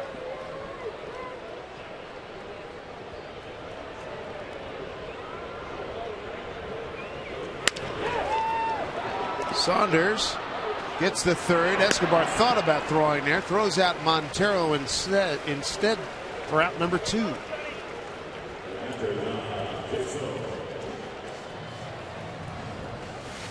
Pitch up in the zone. Montero fighting to stay on top of it. You see Escobar taking a look at Saunders. Ball wasn't hit hard, so he decides to get the out at first. Good news for the Mariners. Couple of guys that have been clutch for them in these situations. Jaso and then Kyle Seager waiting on deck. Jaso 0 for 2, couple of strikeouts tonight. Go ahead and run at third. Ball 1.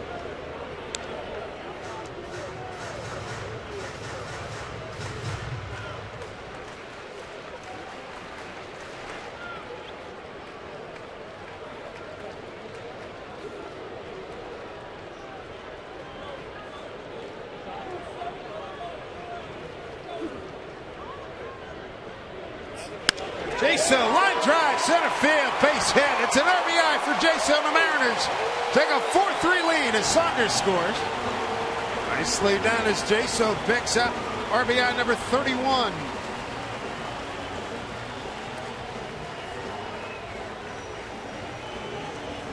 Again, the reason why Jaso and Seager have had so much success this year, Dan, is they don't try to do too much in these situations. So many times we see them getting these base hits back up the middle, letting the ball travel and just trying to put a good swing on it. That actually gets in on them a little bit, but a nice line drive up the middle. Mariners today, 3 out of the 4 runs coming with 2 outs. Another good sign for them in their offense. Here's Seager, fly to center and a strikeout. It's a foul. I think you got to love about that at-bat too by Jaso was Villanueva has established that he's going to throw over 50% breaking balls, and he does throw him a fastball there. It's on the plate. It's a mistake, and Jaso takes advantage of it.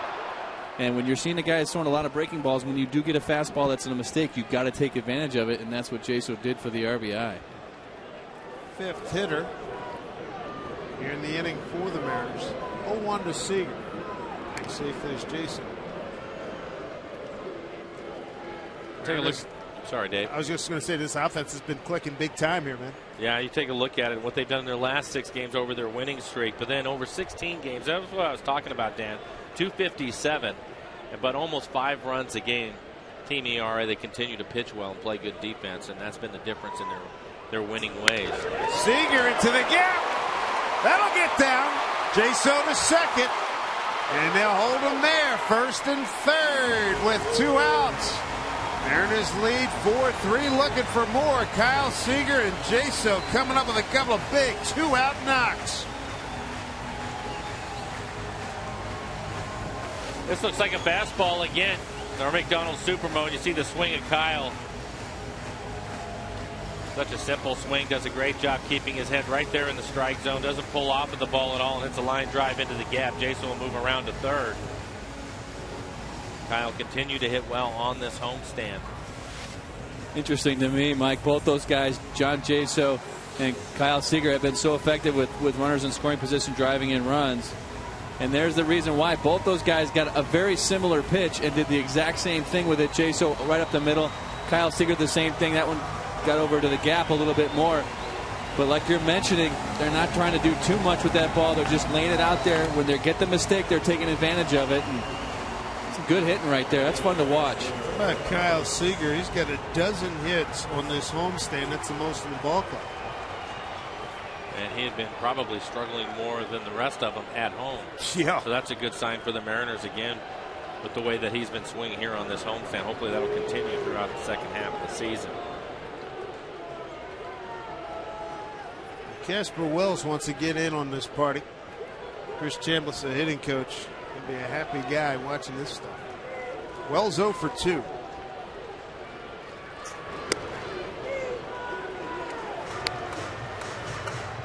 Mariners 1 for 3 with runners in scoring position tonight. So, Amy Franz, the Ichimiro lady, she now has switched. She's on TV. She knows it. Hey, Amy. Woke up Santa Claus. What's happening? Got the brooms out. I think she'll have a different theme every night. Get Casper up there for this game. Wells in charge here. 2-0 count.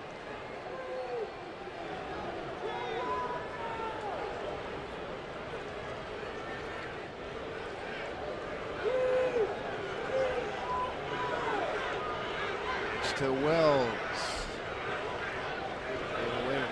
Steps off.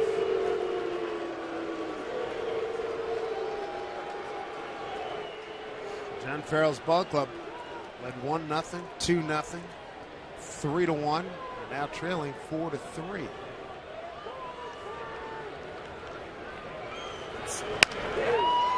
Pounded into the ground. Escobar short way. That'll do it. But the Mariners, they get a 2-out RBI from John Jaso in an inning with 3 hits. They leave 2. Now lead it 4-3.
We are headed into the top of the 7th inning, and the Mariners have retaken the lead 4-3.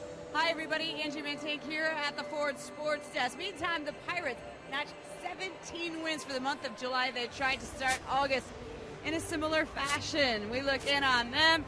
Pirates on top 4-1 in Chicago in the 8th inning. That's when Michael McHenry rips a 3-run shot deep to left center field. That's his 10th bomb this year. Pirates take this one 8-4 in our Sterling Bank scoreboard. Guys, of the Nats, Pirates, and A's, who do you think has the best shot to stay in this the rest of the way? Well, I'm rooting for the Pirates. Went to school not far from Pittsburgh, got a lot of friends there, and it's been, 1992 since they were relevant. And it's a good story. They looked like they were going to be last year. Jerry Mills' call turned their season around last year. Play at the plate. Yeah, they're doing a heck of a job. That's a good ball club. But I tell you, Cincinnati with Broxton and Aroldis Chapman at the back end of their bullpen is going to be tough. And they're usually tough playing at home.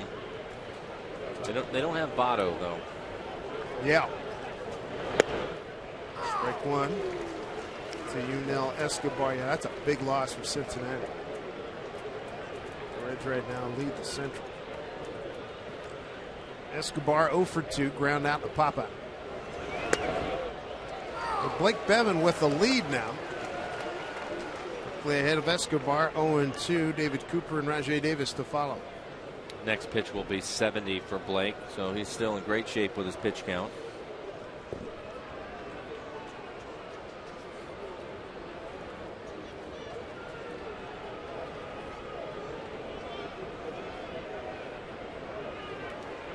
Mariner, former Blue Jay Eric Thames tied the score with a 2-run homer straightaway center field in the 5th, and John Jaso a 2-out RBI in the 6th gives the Mariners the lead. Strike 3 call. Escobar retired. That's a 3rd strikeout by Bevan. Got back-to-back Ks. Time now for a Banner Bank building to the future. How about Tyler Pike, Arizona Summer League, 6 starts. 26 innings, 104 batters, 15 hits, 27 strikeouts, and 11 walks. More strong pitching for the Mariners. Strike one to David Cooper. He got a double to deep right center field and struck out. And have you had a chance to see Carter Capps pitch? I have not had a chance to see him live. I've heard so much about him. I heard a report from AAA his last time out. Right on the button, but right to Ackler. I'm anxious to watch him. I haven't seen him either. Yeah, it sounds like he last time out in Tacoma threw about 17 pitches, 9 of which were over 100 miles an hour. So this guy, he's got an incredible arm. Had a great couple outings, I think, in spring training as well. So it'll be interesting to see him take the mound. He's excited. Working Tall on those kid. fingernails. Yeah, he is. Tall kid. He is very youthful. Pretty well hit. It's going to stay fair. Davis can really run. This will be an easy double for him. So a 2-out double by Rajai Davis, his 13th 2-base hit of the season. Hey kids, when the Mariners play on the Safeco Field Diamond, you are invited to play in an area made just for you. It's the Seattle Children's Playfield, located on the main concourse in center field. And while you're there, pay a visit to the Moose Den.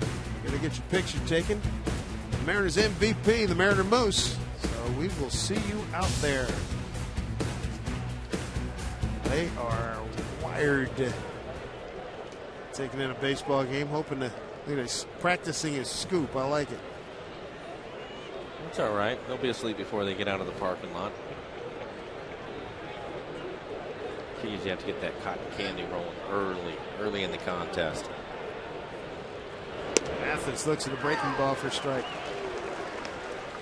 After Toronto catcher popped out to short and a sacrifice fly. That was in the 5th inning. It gave Toronto a 3-1 lead.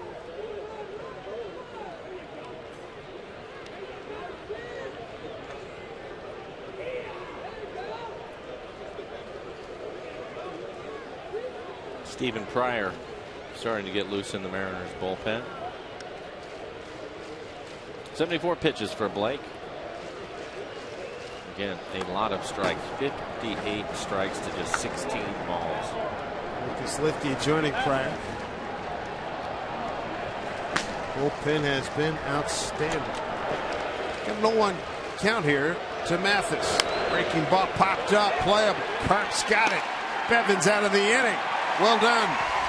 Home seventh coming up. Mariners lead it 4-3, trying to go for the sweep against the Blue Jays here in Seattle.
Seventh inning stretch being as always in moderation to life, love, and loot. Glad you're with us here at Pacific Northwest as the Mariners have a 4-3 lead over the Toronto Blue Jays, and this is the Verde-Ta Bridge. It crosses the Columbia River about halfway between Vantage and the Tri-Cities and is the traditional launch area for people choosing to navigate the Hanford Reach. And once you commit, you are committed. It's 18 river miles to the nearest takeout. And don't even think of stopping on the night bank. The Cold War may be over, but the Department of Energy still restricts all access to the Hanford nuclear site. Mariners 4-3 lead, bottom of the seventh, 22,537 on hand here at Safeco Field, and new pitchers Aaron Loop.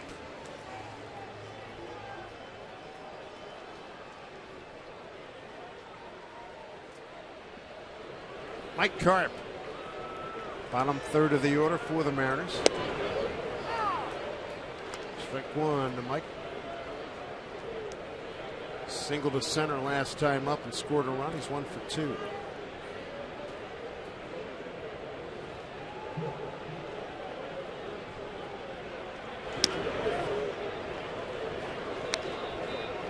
Numbers for Luke: 2.79 ERA, only 9 2/3. A recent call up for the Jays. 6 strikeouts. Has yet to walk a batter. Hasn't given up a home run. Opponent's average is 147. The way he drops down, you can see why he would be tough on left-handers. Good fastball, 91 to 93 miles an hour, and then you just saw the slider. And not only does he drop down, Mike, but it looks like he's throwing across his body pretty well too. So he's almost stepping towards the hitter. He's not clearing that front side, and that's makes it even more difficult for a lefty. Bounces it down to Johnson. Clark is retired. One out. Here comes Eric Thiem. 1-2 pitch last time up. 2 outs, 1 on. Straightaway center field. 411 feet. A home run. Tied the ball game at 3-3.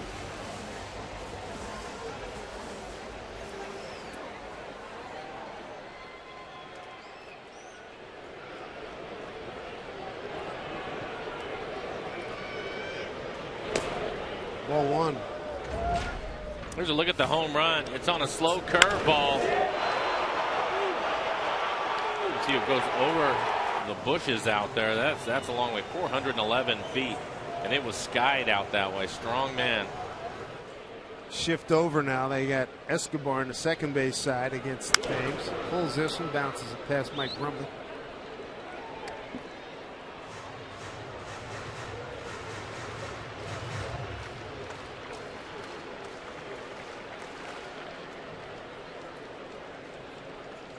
John Farrell's ball club down a run. Thames 1-1 count.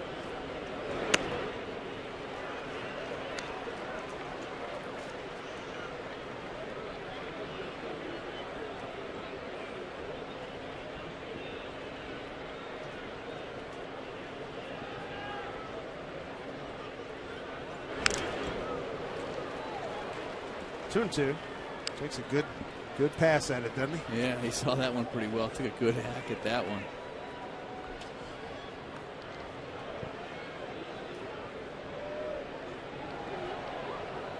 It's going to make him feel good too, Mike. Feel part of the team just like that. First day. Yeah. 2-2 pitch. Way outside. Let's run full. Brendan Ryan's on deck.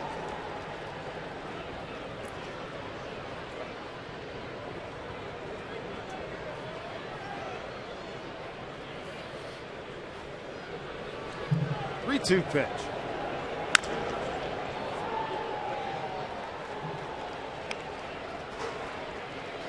Look at B in the way, but what he did tonight: 6 innings, 7 hits, 4 runs, all of them earned, 6 strikeouts. Didn't walk a batter, only 84 pitches. 61 of those for strikes.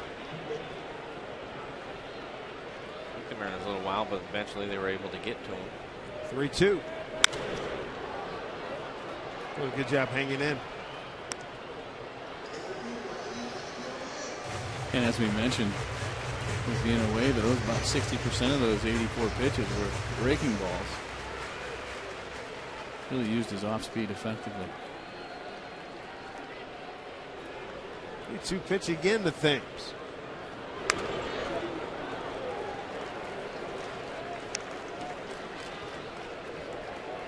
Good shaking his head. That was a pretty good pitch for him to hit. 9th pitch of this at bat coming up.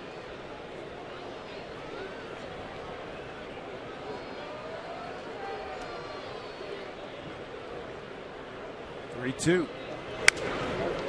Left field. Davis backing up towards the line. Makes a catch. 2 down.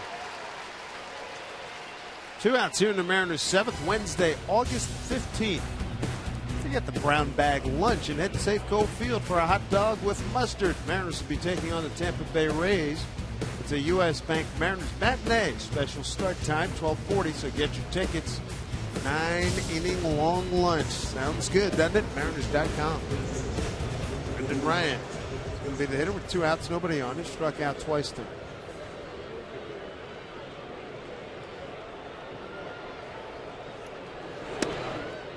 Inside. Rangers and Angels play in the 10th. It's 10-8 Angels. Rangers tied it in the bottom of the 9th, and then the Angels got 3 top 10. Ryan to center field, backing up Rasmus, going back, can't get it! 1 hop and it goes over the fence. So Ryan, a ground roll double over the head of his former teammate, Colby Rasmus. A 2-out base runner for the Mariners. And we showed you the graphic from Brendan Ryan. It had been a tough night up to that point, but having a good series. He's now 5 for 10 in the series, including this double. Bounces off the warning track. Ground rule double for Brendan Ryan.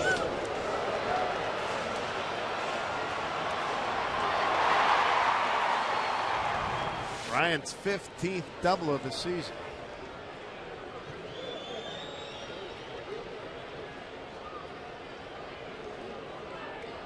Tackley can pick him up. He's got a hit and a run scored tonight. Last time up, he sent Davis to the track in left field. Gets through Mathis. Easily to third is Ryan.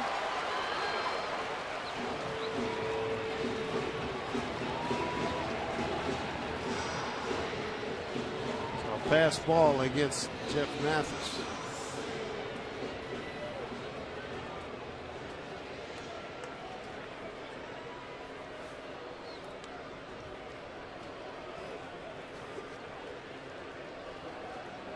Four runs, 8 hits, no errors for the Mariners. 3 runs, 7 hits, no errors for Toronto.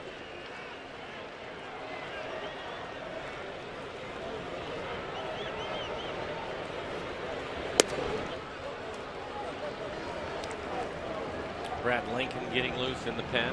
Getting cranked up for Montero. You know, Saunders, a left-hander, waiting on deck. And Montero.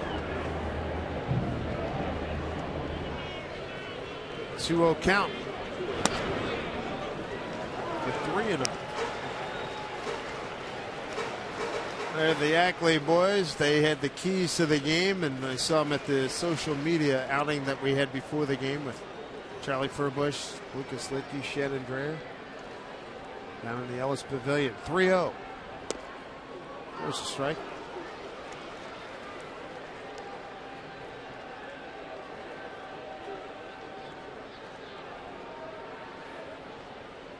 Michael Saunders just had a fine evening.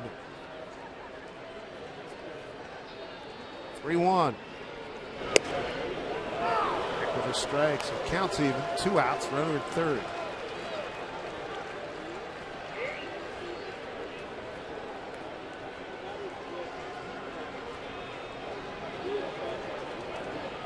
Aaron Luke, second pitcher tonight for Toronto. Pitch. Looper, left field. Davis can't get to it, even with this great speed. RBI for Ackley.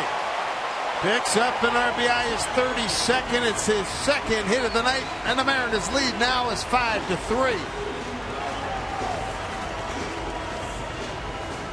John Farrell going to make a pitching change. The Ackley boys in upper right field. They're thrilled. Their heroes come through, and the Mariners lead by 2. We'll be right back.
Great music video by our production team. Well done, ladies and gents. Good stuff.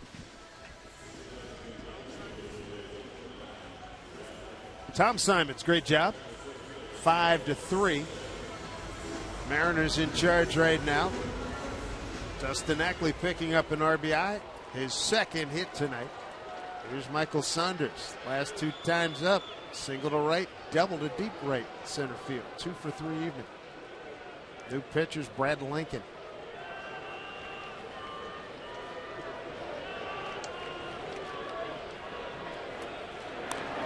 Two-out RBIs. They're tough to get, but the Mariners again on this homestand have done a good job of that. And in tonight's game, 4 out of the 5 runs, Dan, coming with 2 outs.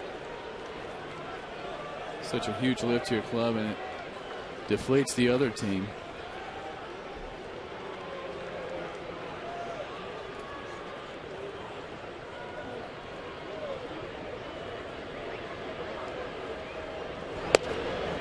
Ball from Lincoln, strike 1. Mike, interesting that Farrell went to the right-hander against Michael Saunders. Michael hits left-handers very, very well, and I think it scared him a little bit. Well, I think so. That's the situation where he's just going with the numbers. Most of the time you see him going with just purely the matchups, but with Michael and the job that he has done this year against lefties, hitting .282. Right-handers hitting .243, so he's going with the percentages that way.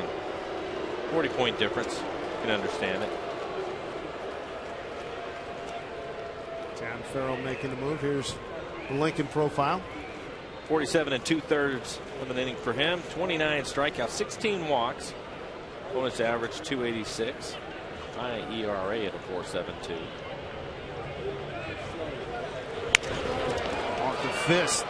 Coming in Rasmus. Can he get it? Yeah. Wow. Good recovery. Like he's starting to stumble. But a nice play by Colby Rasmus. RBI in that inning by Ackley. Sends the Mariner lead to 5-3.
Baseball on for Sports is brought to you by Pizza Hut. Say goodbye to boring with the Pizzolo for 2 for $5.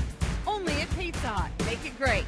By Northern Quest Casino, Spokane's newest destination resort. By Jack in the Box. Get the All-American Jack Combo with Jack in the Box. It's a no-nonsense burger with fries and a drink for only $4.99 plus tax. Guys, back to you. All right, Angie, thank you. The Mariners have scored in 4 consecutive innings, and Blake Bevan trying to win his 4th consecutive start since being recalled from Tacoma. He's got strike 1 on Anthony Gose. The Mariners just giving him a huge insurance run with 2 outs. With the double by Ryan. Come back with a base hit from Ackley to drive in a run.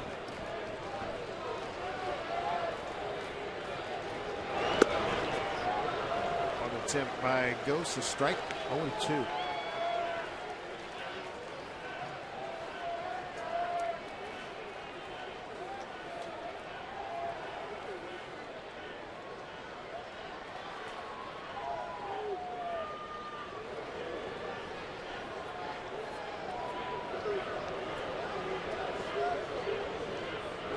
Swing and a miss. Gose gone. 1 out. 4th strikeout for Bevan.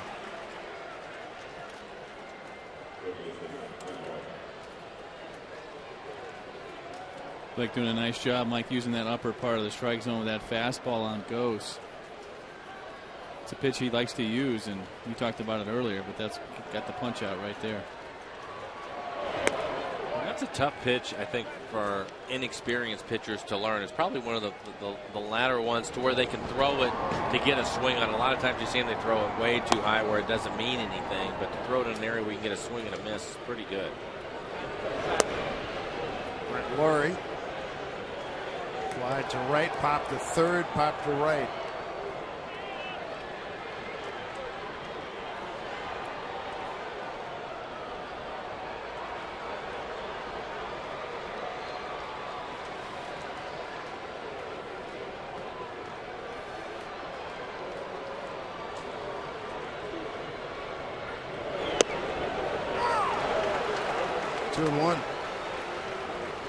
Good pitch from Blake down in the count. 2-0, comes back with a slider that he's able to throw over for a strike.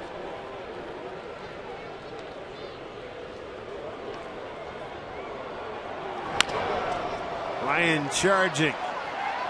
Gets rid of it. Good stretch by Carp. He got him.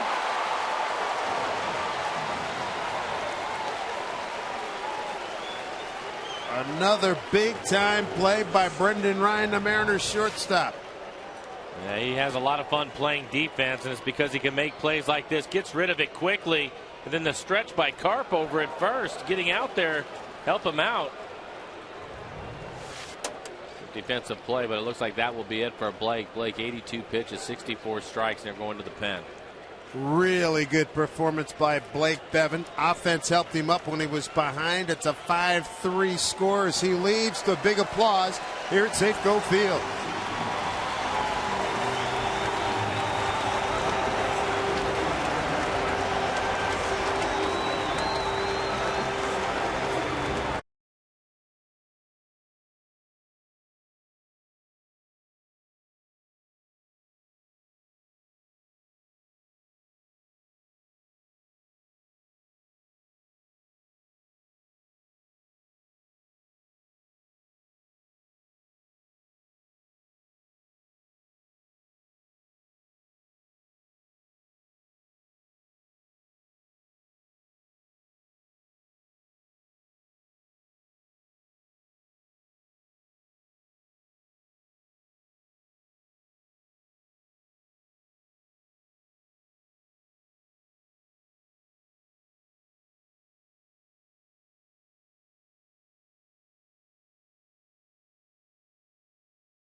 Today's Tracer Technology is brought to you by the Emerald Queen Casino, the entertainment capital of the Northwest. We're spoiled. We get to see great plays by Brendan Ryan. How about Mike Carp's contribution? The big stretch here to get a hustling Brett Laurie. And no, Mike was that flexible. Might have surprised himself. I had to keep my eye on and make sure that he could get up out of that stretch. But he seemed to be fine. That's a good play. Yeah. All around. One of the big strengths for the Mariners this year is their defense. Take a look and see what Blake did in the game. He really pitched well. I thought it was impressive to see him down early in the game, but hang in there, keep the score where it was at, give his team a chance to come back. But he gives up 3 runs. All of them are earned. 4 strikeouts, big key. Did not walk anybody. 82 pitches, 64 of those for strikes. So the Ackley boys, they brought enough letters to spell Lucas for Lucas Lidke. Kobe Rasmus showing bunt, 2 outs, down 2 here in the 8th. Impressive year for Lucas Lidke. 1.86 ERA, 29 strikeouts over the 29 innings that he has pitched. Opponent's average just 1.86.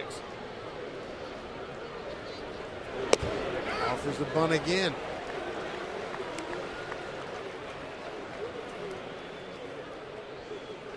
There's Blake. Outstanding job. You mentioned it earlier, Mike. If he can just get out of that 1 inning, and they did back there in the 5th inning. A couple guys on, but able to get out of it, kept himself in the ballgame. See what Mariner topics are trending on Twitter right now. Eric Thames and Blake Bevan. Good stuff. Sometimes those turning points are early in the game, not necessarily in the 8th and 9th innings. Blake did a good job of getting out of that one. 1-2 pitch. He cues it off the end of the bat. It's a pretty big at bat right here. You want to get Rasmus. You don't want to come up. You don't want to see Encarnacion up there with a runner on base here. So a big at bat right here, and a big chance for the Mariners to shut this thing down.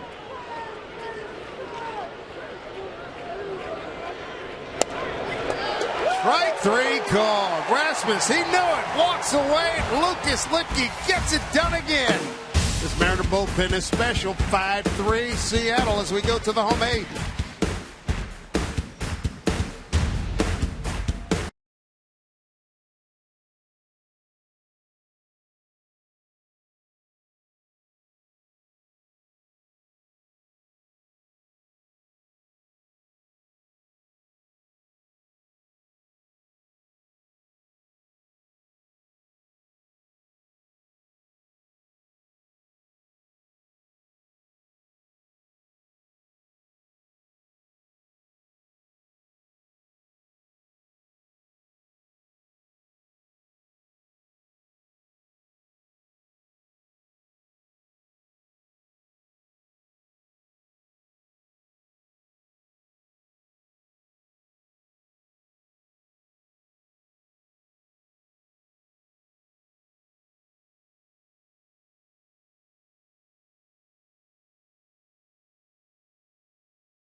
Mariners have scored 4 in 4 consecutive innings. Brad Lincoln continues. He came on to get the final out of the 7th inning. Montero hits it hard. Snappy play by Escobar, 1 down. Let's take a look at our Sterling Bank. Nobody works harder for you. And it brings us Eric Thames. Getting his first start as a Mariner, makes a good catch early in the game. Backhanded play out in left field. And then he adds to the Mariners' offense with a 2-run home run. That'll tie up the ball game 3-3. A good debut for Eric. John Jaso, the hitter. 2 outs. And in scoring position in the 6th inning. Put the Mariners ahead with an RBI single to right. That is a fair ball. Fielded by Cooper, leads to Lincoln, who was drafted ahead of Tim Lincecum back in 06. 2 down. Veteran Darren Oliver getting loose in the Jays bullpen, and it's good to see Tom Wilhelmsen cranking it up on the Mariners pen. He will get the 9th inning.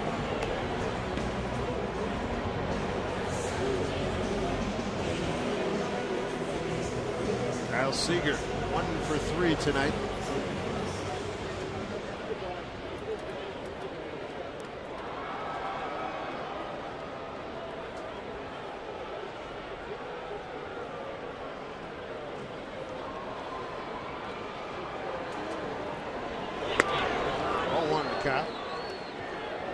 Fly to center, strikeout, and a 2-out single to right in the 6th.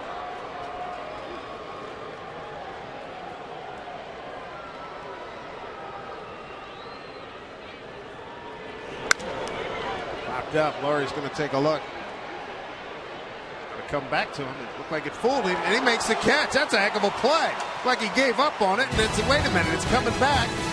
Throws it into the crowd. It is now time for last call. Here comes Tom Wilhelmsen.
Sports is brought to you by Snoqualmie Casino, Seattle's premier entertainment, gaming, and dining destination. By Sterling Bank, life is about the good stuff. Your bank should be too. Visit our new website at bankwithsterling.com. And by AT&T, the nation's largest 4G network. AT&T, rethink possible. Gentlemen. All right, Angie. A lot of excitement in the ballpark tonight. Blake Bevan, he's in line to win his 4th consecutive start.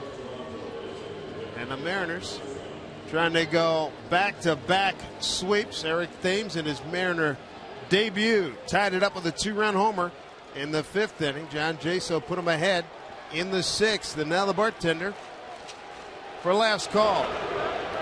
Big matchup with Encarnacion. Ball 1.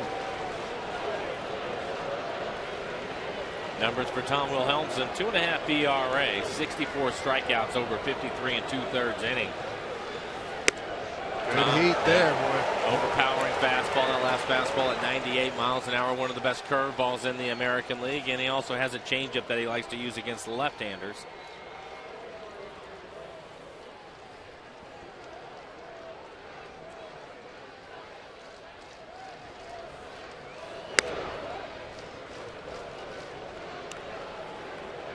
Two and 1 to count.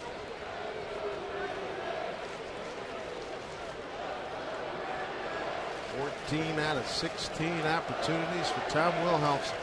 2-1. Bender frozen. 2-2. Wow, good curveball there, Mike. 2-1 count. Not going to mess around with Encarnacion, and drops just a nasty breaking ball right there. Top of the zone to the bottom of the zone. Here's the 2-2. And high to left field. It's going to stay in the yard. Thames is under it. 1 out. And how about the number, Mike, that the Mariners have done on Edwin Encarnacion? 0 for 4 tonight, 0 for the series. Well, two keys, two guys in their lineup, especially when you look at Batista not available, Lind is out, Aaron Seaver. The two guys you had to be careful was Laurie and Encarnacion, and they've done an excellent job on both of them in this series. Boy, oh boy. Very impressive. Kelly Johnson. Ball 1.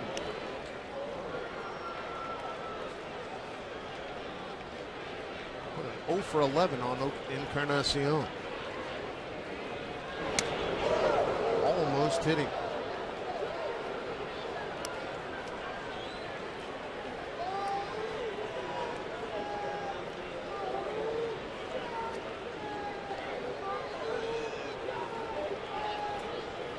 Amy has switched it or signed to Tom for good reason.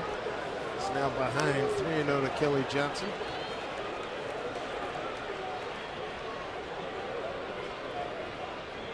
Yunel Escobar is on deck. There's a strike.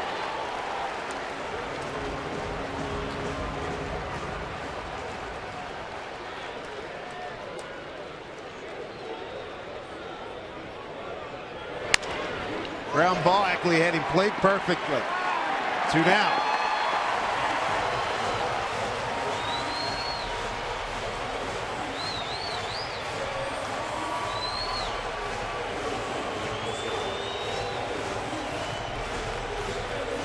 You gotta love it. Some good feeling going on here at Safeco Field. The Mariners 1 out away from their 7th consecutive win and going 8-2 on the homestand.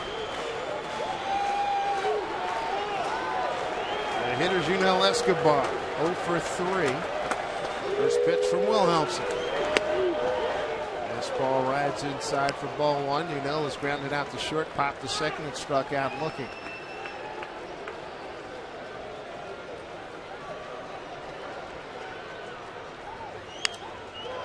Popped up. That will not come back.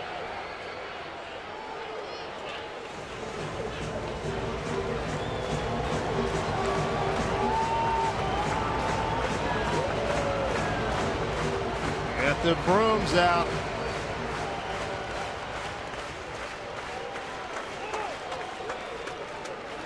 And a 1-1 count to Escobar. Off of John Jaso's left shoulder, 1 and 2. That hurt. Dan, you've been there. 99 miles an hour on a foul tip, Dan. Yeah, it's going to leave a mark in the morning. Ouch. Strike away. 22,537 on their feet. Pitch from Wilhelmsen. Curveball. Hit foul.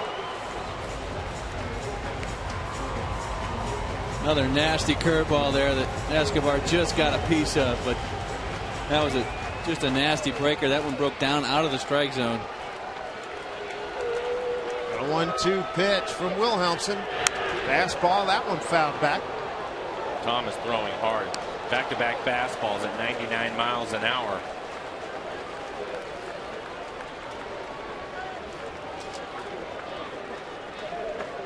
A re-rack. The 1-2 from Big Tom Escobar. Curveball, pounded foul. Escobar putting up a good fight.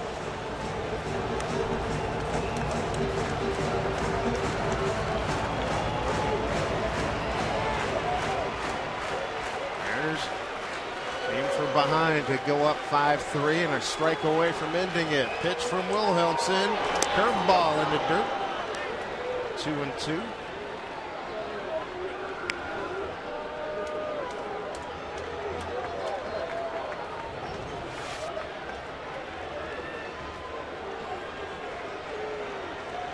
Jason took another beating there. 2-2. The count to Yunel Escobar. Pitch from Wilhelmsen. Pounded up the middle. Ackley surrounds, throws, got him! Mariners win it by the count of 5-3. They sweep the Toronto Blue Jays.